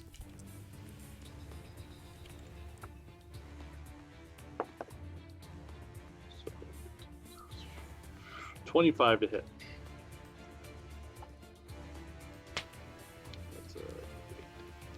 You stab down on the just towards the back of the creature as he moves out just a touch as you come down on top of him. It crashes down on his armor, causing a large streak tearing open the back of the armor itself. Go ahead and roll damage for me. That'll be 10. And I do want to use a key point to cause him to do a con save. Okay. For stunning.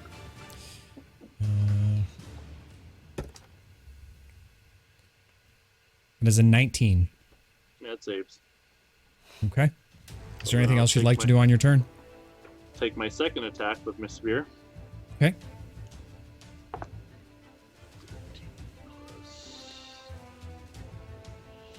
And that'll be a dirty 20. Okay, as you as the creature spins around, you take notice that your stunning strike did not seem to take effect. Using your amazing speed and dexterity, you flip the spear over top of your head, slicing down with lightning speed, trying to attack the creature once more. Go ahead and roll an attack damage for me. That'll be 11. The creature now turned towards you, seems to almost in bullet time reaction move out of the way of your attack as it slices down to the side of it. Is there anything else you'd like? Missed. No, you hit on the dirty 20. Okay, so 11 was 11 damage. Sorry, the second attack was a dirty 20 as well? Correct. Well, the first attack was higher than that, and then so I rolled damage, and then the second attack was a dirty 20. Sorry, your mic cut out a little bit there, so I missed that. So my apologies. Retconning. It doesn't move out of the way, and you catch it directly on the side of its bony jaw as it scrapes into it. It lets off a little bit of a spark, almost like metal on stone itself. Go ahead and roll damage, which was 11, you said? That was 11, yes. Okay. Good job with that time magic, Alara. And Keep then it up. I'm going to expel another key point to cause another stunning fist. Okay. All right. And with that, as the strike comes down hard, suddenly the fiend locks up, now unable to move. So he's stunned until the beginning of my next turn. Yep. Okay. Is there anything else you'd like to do on your turn? Seeing that, I'm going to use bonus action key point for Fury Blows for 2 unarmed attacks. Okay. A little bit of a smile emerges over top of Pavo's face as he stabs the spear down into the ground beside him, putting up his dukes and swaying back and forth. 2 free shots to the face. Go ahead and roll attacks for me, my friend. So then the first one plus 6, so that's a 22. Well, technically it's a stunning, so he's stunned, so I believe that's an automatic hit. It's just advantage. Oh, okay. Okay. Sorry, I was thinking of paralyzed. Okay. So the first, go ahead and roll the second for me. And the second one, 21. Okay. Giving 2 pot shots to the face and then coming around with a roundhouse kick to the same spot of the jaw. Go ahead and roll damage for me. So both of them combined equal 8. Okay. The creature stands unmoved by these attacks, still frozen in the state of paralysis that you've set him in. Anything else you'd like to do on your turn? I will stay right there. Okay, fair enough. Lucy, you are up. Alara, you're on deck. Okay. I'm just going to go for it. With a free action, can I just say to yell out to Trix and say, Trix, just go with it. And I'd like to cast Polymorph on Trix. All right, as you begin to cast Polymorph, you get the spell off just in time to feel a sneeze coming on. Oh, come on now. Please don't let it affect my middle polymorph. of combat. Wow. Shall I roll a D100 for you then? What would you like to polymorph Trix into? Oh, a giant ape. Okay. Trix, you begin to grow into a massive size as you now suddenly become that of an ape. Yes. Now, mind you, pull you it do up take on on the D&D, stats yeah. of an ape, Okay. so you're no longer able to cast spells. But you have 157 hit points. 157 hit points. And actually, And you pretty have good damage. multi-attack. Pretty good Yeah. damage. I'm Yeah. a giant ape? Or Giant an ape. ape? Giant ape. A giant I know ape. because I have it already Specifically pulled a up. giant ape. Because I was gonna do the same thing. Oh my gosh. Hey, we could have 2 giant apes. Yes, we sure will. Lucy, go ahead and roll a D100 for me. Do I roll 1 or 2 of them? It's your call, my friend. Let's see what the first one is. Wow, that is spinning for a minute. Okay, do we take 15 or 40? Chat, 15 or 40? Oh, 40, God. right? It's higher. Higher doesn't mean anything at those No, numbers. 15. 15. 15 is low. She's good. We've got 40, a 40 and a 15. 15. We just need a tiebreaker, guys. Give us one more. 40. 40 is the first thing the chat said, so 40 it is. Oh, there's 2 15s. Sorry, buddy. Okay, 2 15s. We'll go with 15 then. All right. So as you let out a large sneeze, suddenly a gaggle of meows are heard around your feet. Oh no, it's the kittens.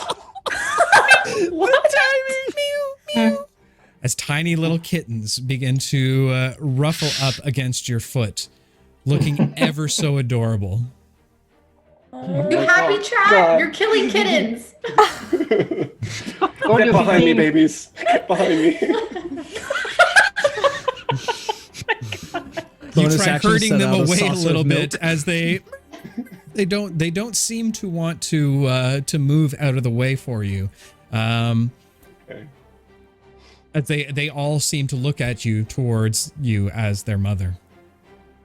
Oh my gosh. Oh no.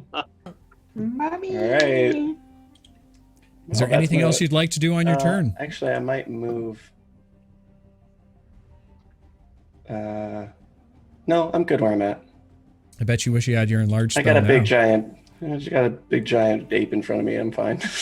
All right, fair enough. Alara, you hear this small murmuring of kittens looking over to Lucy's feet and now see it. A large group of 7 kittens seem to be huddled around his feet. What would you like to do?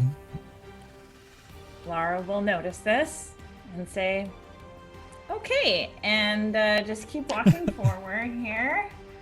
I'm gonna move. You gotta protect the kittens, Alara. Shut up, Lucy. You conjured them, you deal with Show them. Lucy you can be a good mom. Oh, man. Oh boy. Oh boy. You're starting a war. Okay. As I'm walking, I'm gonna bring up both of my hands and I'm going to cast Hands of Time at 3rd level and 2 ethereal or ethereal clockwork gears will appear in my hands, and I will majestically spin and throw them at the dude that is next to Ollie. Okay, so as they appear in your hands, you give a little bit of a spin, almost like you throwing a shot put. Using all of your momentum, you throw it directly towards the one creature. Go ahead and roll a range spell attack for me, please. Oh, nat 20 on the first one. That sounds like a perfect time to blow That's a what I like to whistle. see. Yeah. Almost there. We're not there yet. And Ollie. the second one is not so great, is 14 to hit. Okay. The first blade penetrates deep into the creature's chest. As it begins to spin, you see bits of its flesh now flying off to the side. Go ahead and roll damage for me. Just on the first one? Yep. Okay. No comment. 11. So 20, so 40 points of damage. Okay.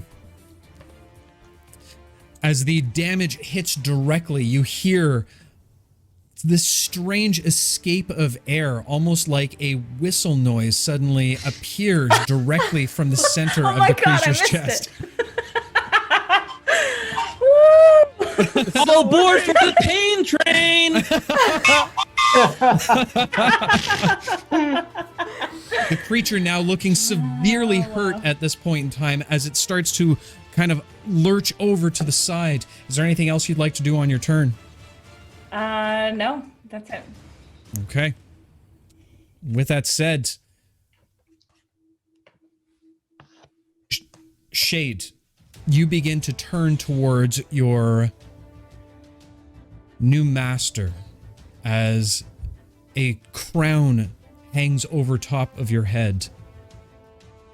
While it can't speak to you directly, you know inherently that there is an enemy directly behind him. Go ahead and attack Pavo for me. All right.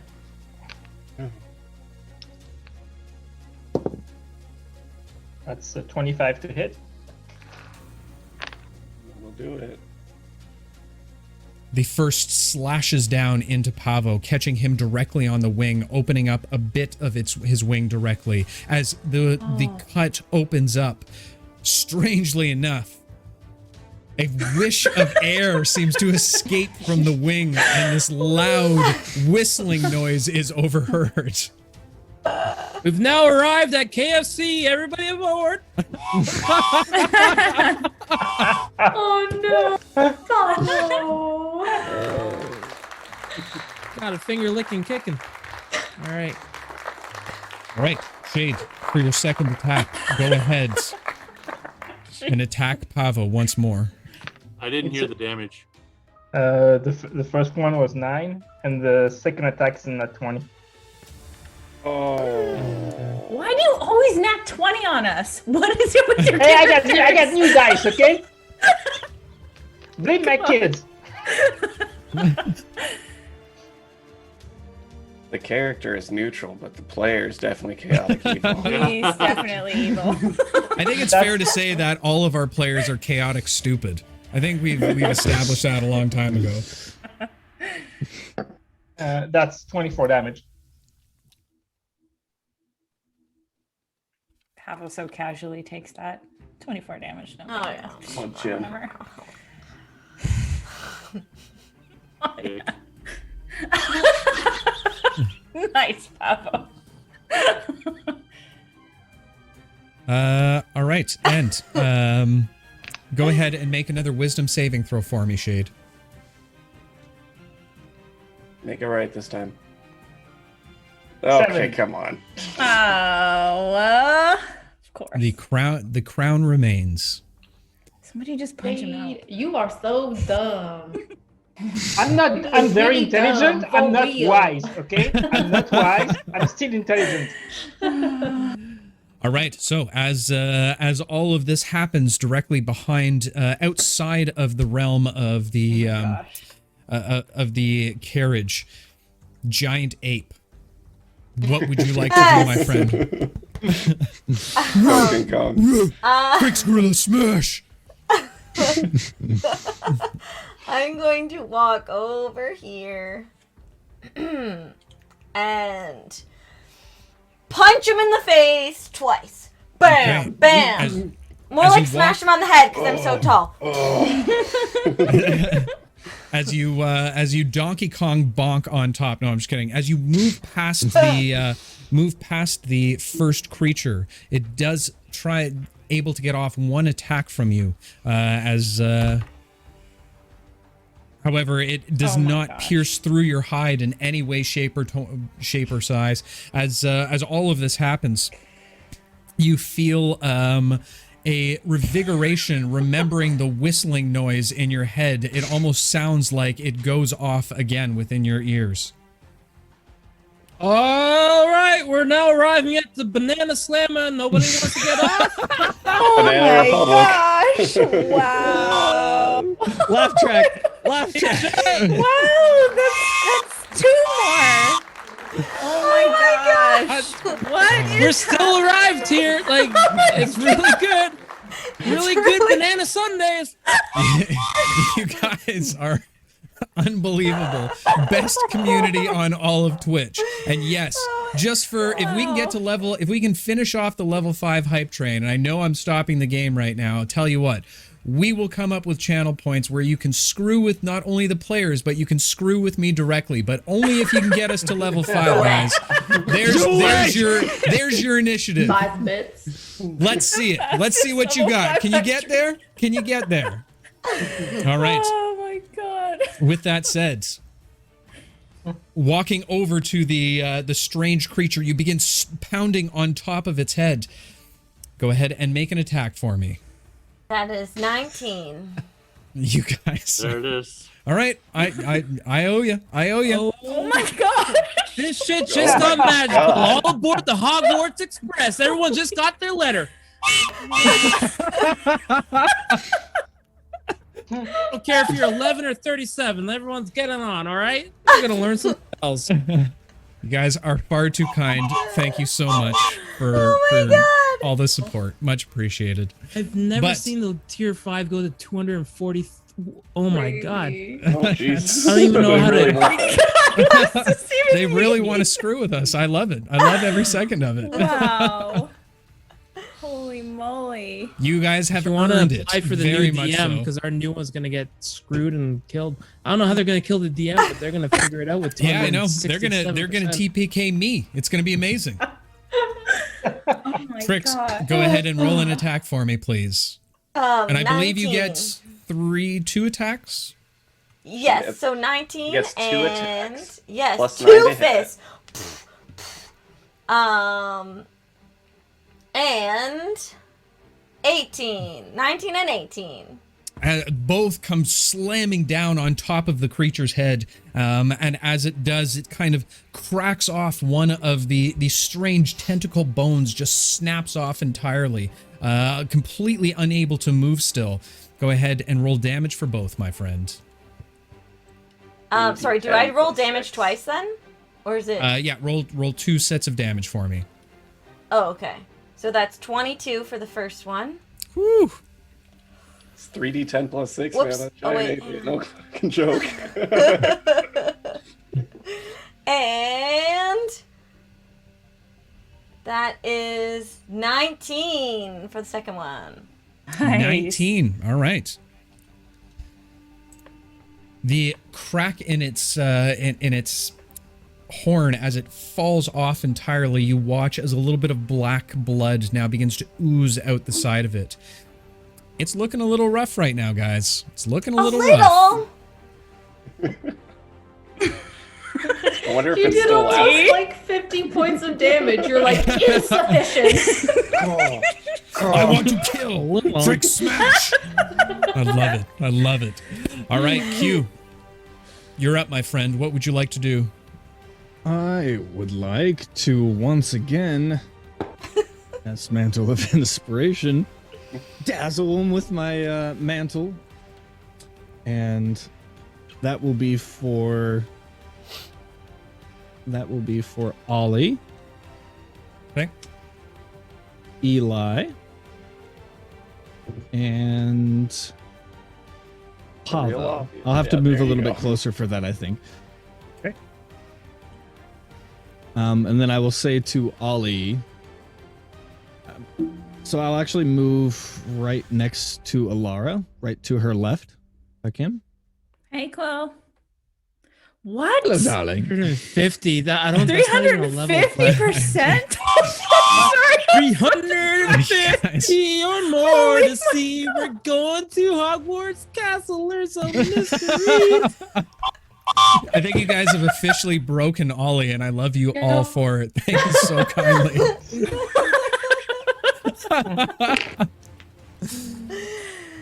Sorry. Hi, I'm Chloe. gonna give. Hello, darling. I'm gonna give Ollie his reaction and then say, "You mind having mind standing next to me, Ollie?" Oh yeah, no problem. If free reaction that you the move that Wait, you will not right take next a to opportunity. you, or Just not in front of me. He's trying to get you. He's trying to get you out of there so they can't hit you again. does? Oh, shoot. All right. No, Or you can I go see- wherever you I want. see where You your can go wherever concern you want. is. I just don't want to hurt you. Go protect her. What is your? You can use Yeah. your whole movement, so you can go wherever you want and not evoke opportunity. Hmm. Does Get this out of work? Anywhere you want. I just wanted Okay, you out right of my there. way. That's Hey, that's where I'm going. Ollie. And Hi, girl. action. Wait, hold on. Let me actually take off that bardic inspiration point. I will cast.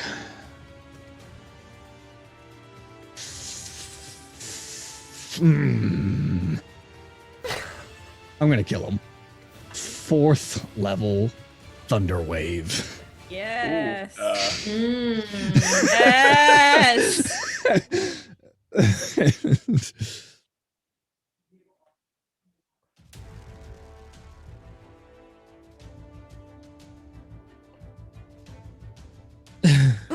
Excuse me, as I Ollie get moves, over. as Ollie moves out of the way, the dents in his armor create one last whistle noise as he moves on quickly, and it is very well deserved. Give chat what they want, my friend. Hey, you might be muted. Say you're muted. No, I'm good Dave, now. you're It's fine. muted. It's fine. No, I'm good now. Oh my gosh. I messed that up a bit. Oh, I don't want to be standing next to them. I want to be standing next to the bad guys. Sorry. All right. I didn't realize. Move, I thought it was move a wherever you cone. need to, my friend. Move wherever you need to. You still have your movement.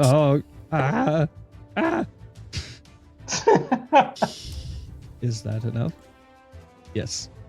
Move. I don't want to hit them, so I'm gonna go over here if I can. Is that enough? Yep. I don't know what I created there. Just That's fine. You get both of them. go away. Box, it's Pandora's box. Don't open it.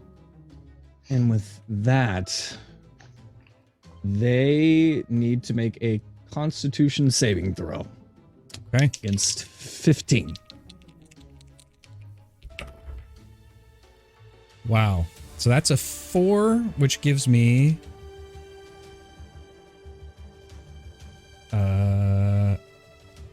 that gives me a 12 and a natural 1. Noise. Oh, nice. They take the full rolling on brunt beyond. of Thunderwave as you begin to play your lute. The waves of sound waves begin to emanate directly off the center of the lute, and as it does, it shocks towards the creatures. Go ahead and roll damage, my friend. I'm doing math. Then one more. Yes! Got another 8. Let's go. That will be... It's pretty good. 29 points of thunder damage. Okay. And The they're one- pushed 10 feet away from me. So they'll go back towards the portal. The creature just outside gets pushed back by 10 feet as it takes a massive onslaught of damage towards you. The other directly in front of you, taking the full blunt of the damage, is pushed to oblivion as it simply breaks into tiny little pieces floating off into the sky.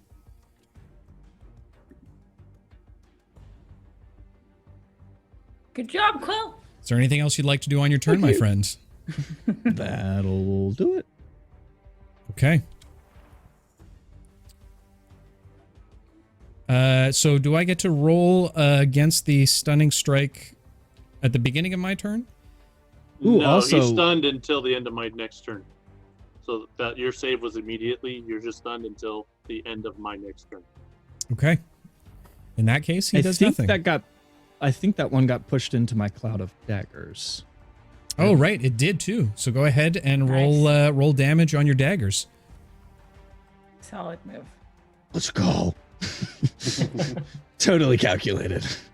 By the way, he is looking extremely damaged at this point. Perfect. I'm not gonna roll on D&D Beyond. I don't trust it. Get those rock goblins Yes. out, my friend. Okay, yes. 6 plus 7. Math. 13 points of damage. Slashing damage. In that case, my friend, please do us the favor and describe to us how you vanquished your mighty foe. Well, as I Thunderwave force push him Fusroda away, he will just combine them all. He will fall into the swarm of spinning blades that will just shred him into pieces. Got blendered. Like like flying into a clouded meat grinder, you watch as little pieces begin to fly off. Little chunks of gore and ether all blast out of the side of this as the fog. And as the fog dies down, you see a minced pile of grayish meat laying directly down on the floor. All of your attentions now turn back towards the creature. Let's do this. Ollie, you're up, my friend. What would you like to do? So which one just got vanquished? Just They're both. Yeah, He's they dead? both got undead. They're both undead. Shoot. All right. They're both Cool. re-dead. They re-dead. All right, so I will just use my movement to go 5, 10, 15, 20, 25. I'll just go there. And then I will use let's use spiritual weapon. Let's go 4th level as well, shall we? Let's go. All right. What level spell slots do you have? I have. I had one. That was my. Never special. mind. I'll go one. 3rd level. I forgot to click it. 3rd level. We will. Spiritual weapon. Okay, it's Okay, now in your awesome. control. It's you summon it directly beside you, and it is now the spiritual hammer now hangs directly in front of you, looking for some type of Yeah. direction for you. As you look So- back at it, you hear off in the background. Oh my Oh my god, I forgot about the kittens. Right. So it's just gonna move here, and then it's gonna deal its damage to the main dude, for a 20 to hit. You have control of the icon, so just move it wherever you want. Oh, okay, cool. Boop. I'll just for so people can see everything. I'll just put it there. Yeah, and I'll put it there 20 to hit.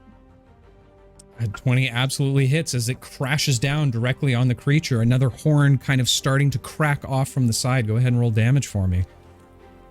Right.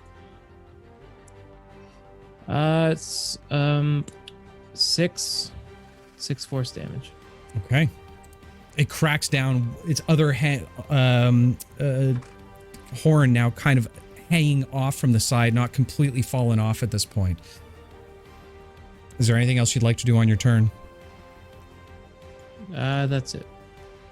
Okay. Eli. Seeing the creatures evaporate directly in front of you, you now see this gore sitting directly in front. What would you like to do, my friend? I'm assuming that my shot is blocked because there's so much in the way. Or do I, like, if I move a square to the right, do I have a clear shot on the creature, or do I need to circle around and go behind? You'd probably need to circle around and go behind. Okay. In that case, that's going to be 5, 10, 15, 20, 25. Okay, so I'll use half of my movement to go over here. Okay, which and don't should forget go- your... Sorry? Go ahead. Just reminding you, don't forget about your sneak attack damage is in effect because it's now engaged with multiple allies. So that is going to be a 23 to hit.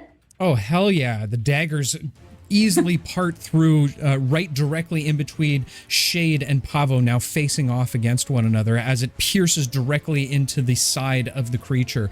You watch as black ooze begins to pour out of its side. Go ahead and roll damage and include your sneak attack for me.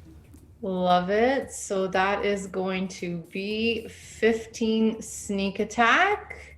Okay. That's going to be 14 regular. So we're at 29, and then 1d6 poison is going to be 6, so 25 damage total. Jesus mercy. The creature looks very badly hurt at this point. Is there anything else you'd like to do on your turn? There is, in fact. I would like to move back into the trees, and then I'm done. Okay. Make a stealth check for me. Stealth check. That is going to be a 29. Okay, so you all watch as Eli kind of spurts up out from nowhere and throws a dagger as it hits the creature and almost at the same time vanishes again as it's recalled. And then suddenly, Eli vanishes once more to the tree lines. And that is how the Viper do it. Okay. Actually, I can hit again. That was only one attack. That was Sure really was. stupid. Yeah, I'm gonna hit Bonus again. action. Yeah, I'm gonna use my bonus action. Well, if you're to gonna, go do you want to hide or do you want to use your bonus action to attack again? Because you can't do both. I will. I'm gonna hide. I'll let somebody else kill it. Okay, fair enough. Pavo, you are up, my friend. You are now fighting. You've now been attacked by your friend Shade, or companion, we'll say for the time being. I don't want to say friend. I'm not trying to make any assumptions here. What would you like to do? I'm going You to just gave continue Pablo my another assault on the creature, figuring if I can stop him, then Shade will no longer be under his command. Okay.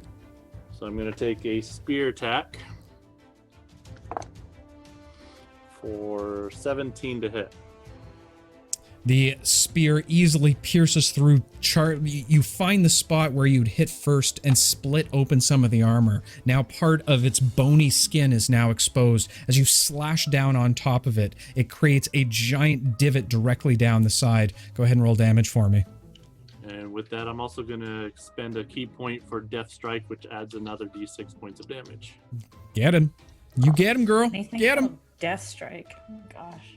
So that would be 10 plus 4, so 14. Okay. And if he's still up, I will take another spear attack. Okay. Go ahead and make your second spear attack. Okay, so that'll be a 21 to hit. Absolutely hits. Go ahead and roll damage for me. So that's plus 4.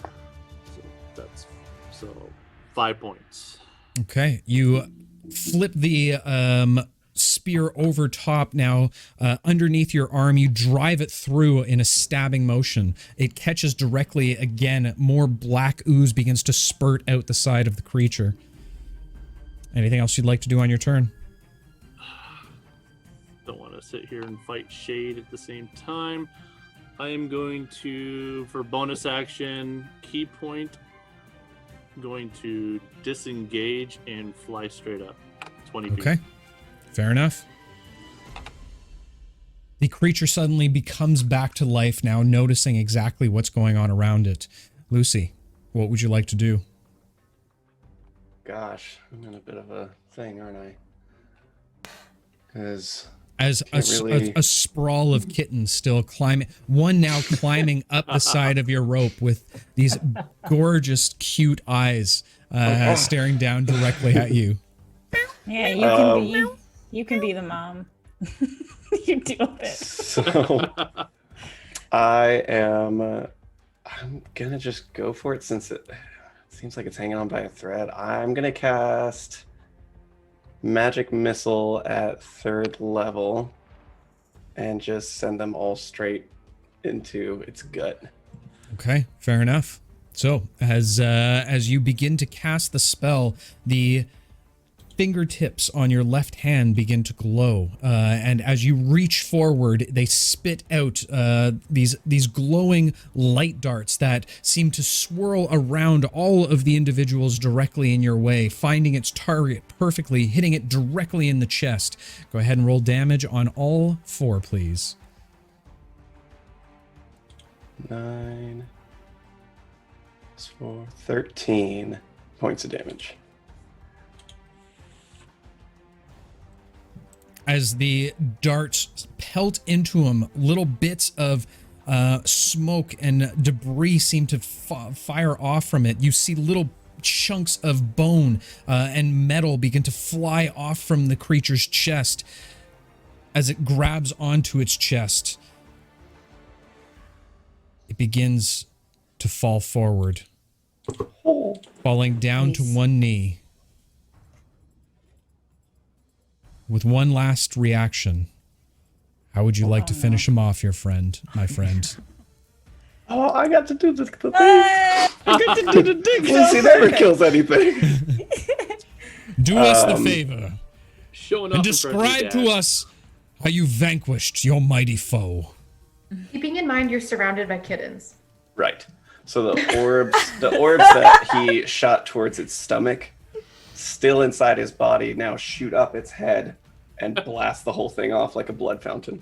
As the magic missiles seem to penetrate through its chest, they drive themselves up forward. Those around can hear the cracking of bones on the inside of the creature as each missile makes its way up through its chest, and as it does, it pops off directly, causing a little bit of fireworks as they begin to pop out and explode off into the sky, creating a massive blood fountain that sprays over top of all of your friends' companion, or all of your companions. Exactly what I wanted to happen. Like everyone's around there, get them doused in blood.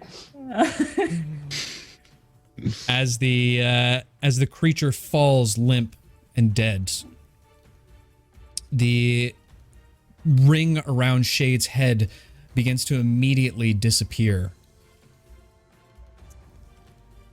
And we are now outside of combat, my friends. Nice. Tricks, you're still a big giant ape. Oh! You know. Lucy, as you rush over to the side of both Maxon and your father, you begin to ask if they're all right, but Maxon screams out, "The portal! Someone must close the portal!" Ow. I don't know how to do that, Maxon. What? Do you have a suggestion? I'm sorry, my friends. You seem like all of you are very close with Lucy and have protected him for so long.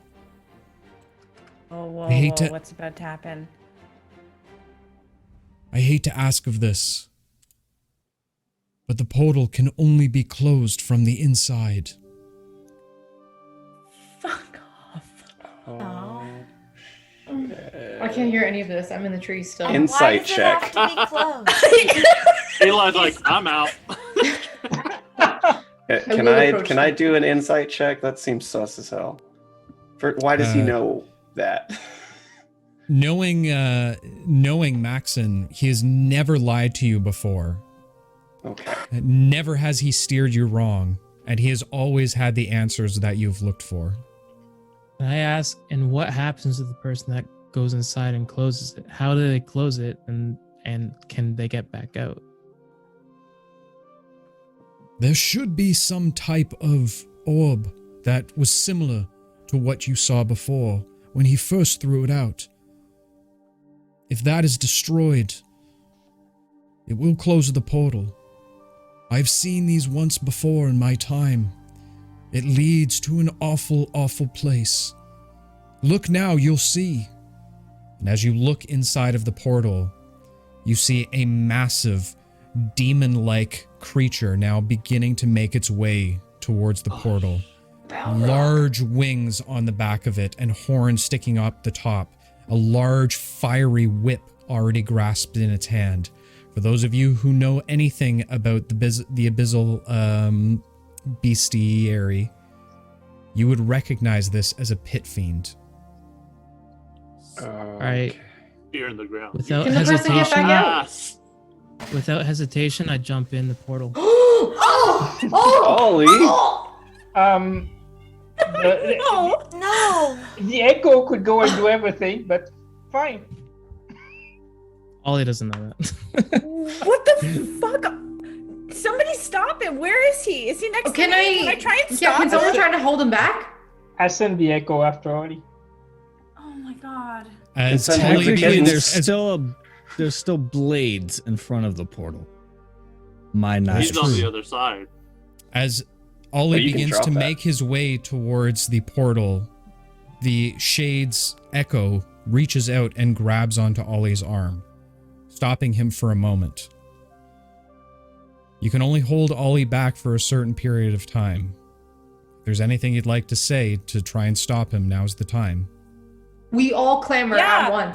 Con save. I need a con save from Ollie. Con save now. Go. Con save. Phil's gonna Alright. stare into the abyssal fiend's eyes, almost kind of like with a look of familiarity. And he's gonna Ooh. step towards the portal. Also, my con save was 15. Fine, you pass. Nothing So happens to you. Is Ollie stopped then? He's being held by Shade's echo at this point. Okay, Eli will yell, Ollie, stop. Let the echo go. The echo, does not one of us have to go in? If someone has to go in, then I do not want it to be anyone except for me. I don't want you guys to be in danger. Let the echo try. As Yeah. you all converse around, you now take notice of Quill staring into the portal. Oh my god. Phil, what are you doing? What are you doing? What is happening? I need to do this. No. Put my hand on Quill's shoulder. What? Why? What are you talking about? He's gonna say this more quietly to Lucy. You have a good thing going with this group, your friends, family.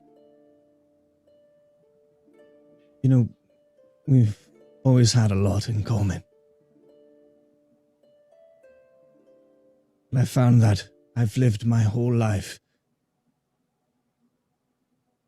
so selfishly, self-centered,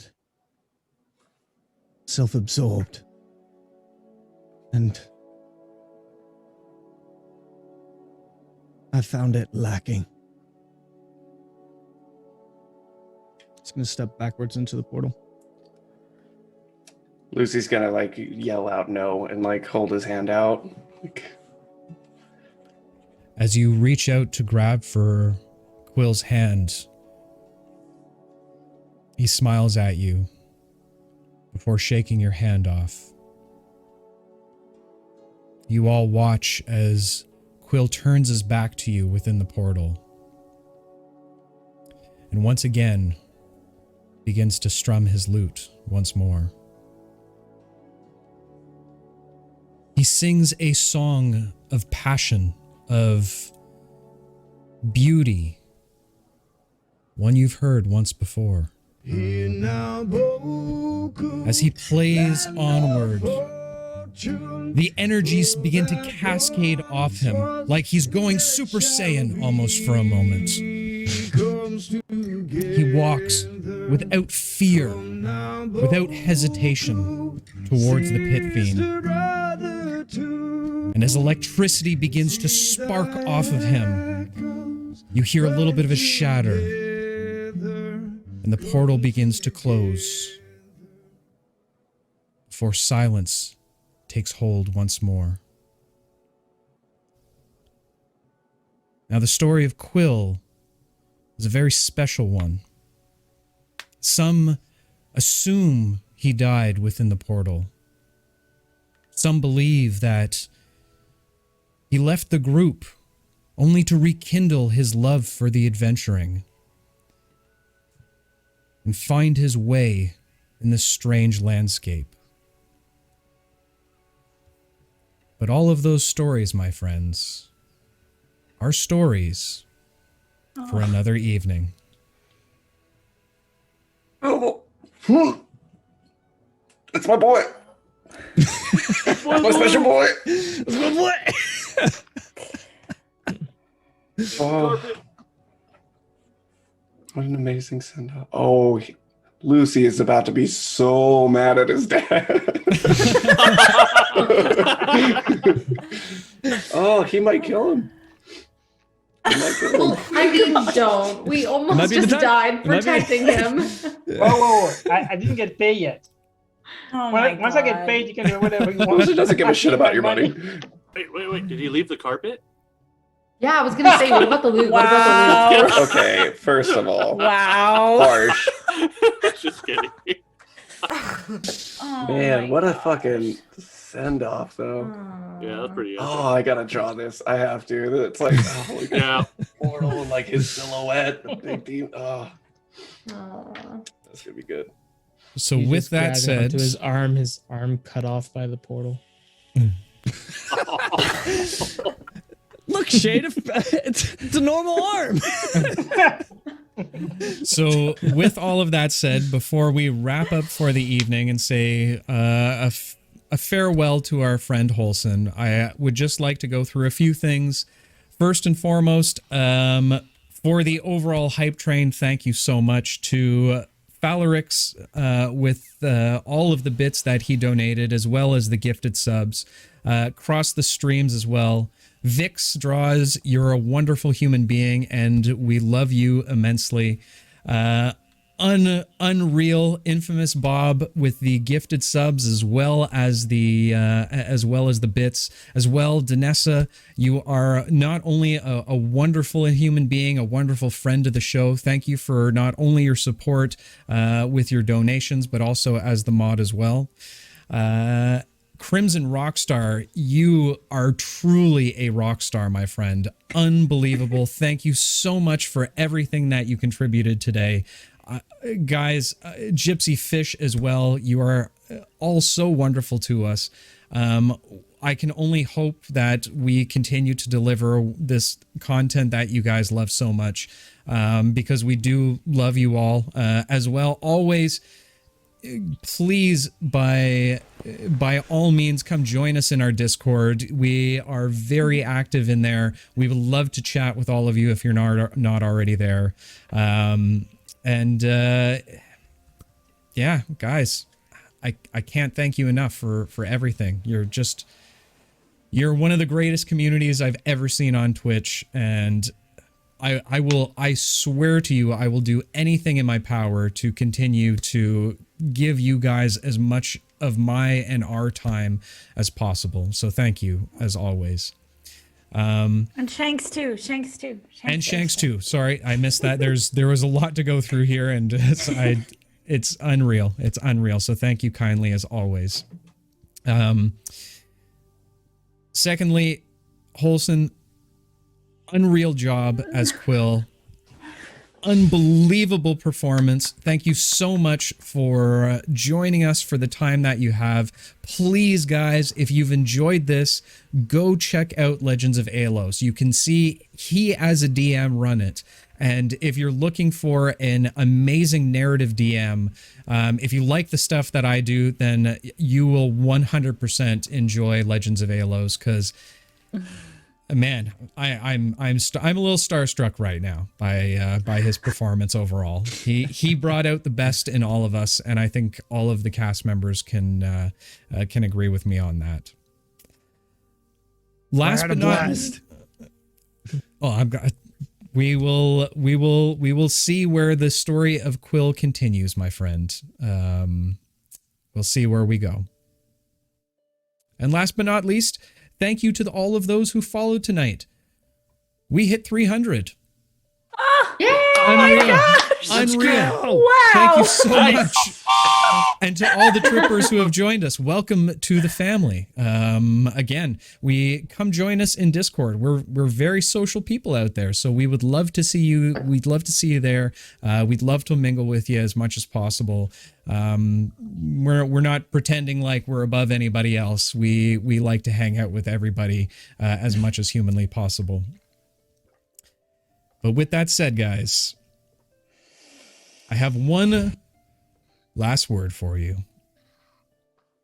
To all the adventurers out there, to all the bards singing their legends and praise and stories of things that have happened and things to come, I beg all of you one word of caution.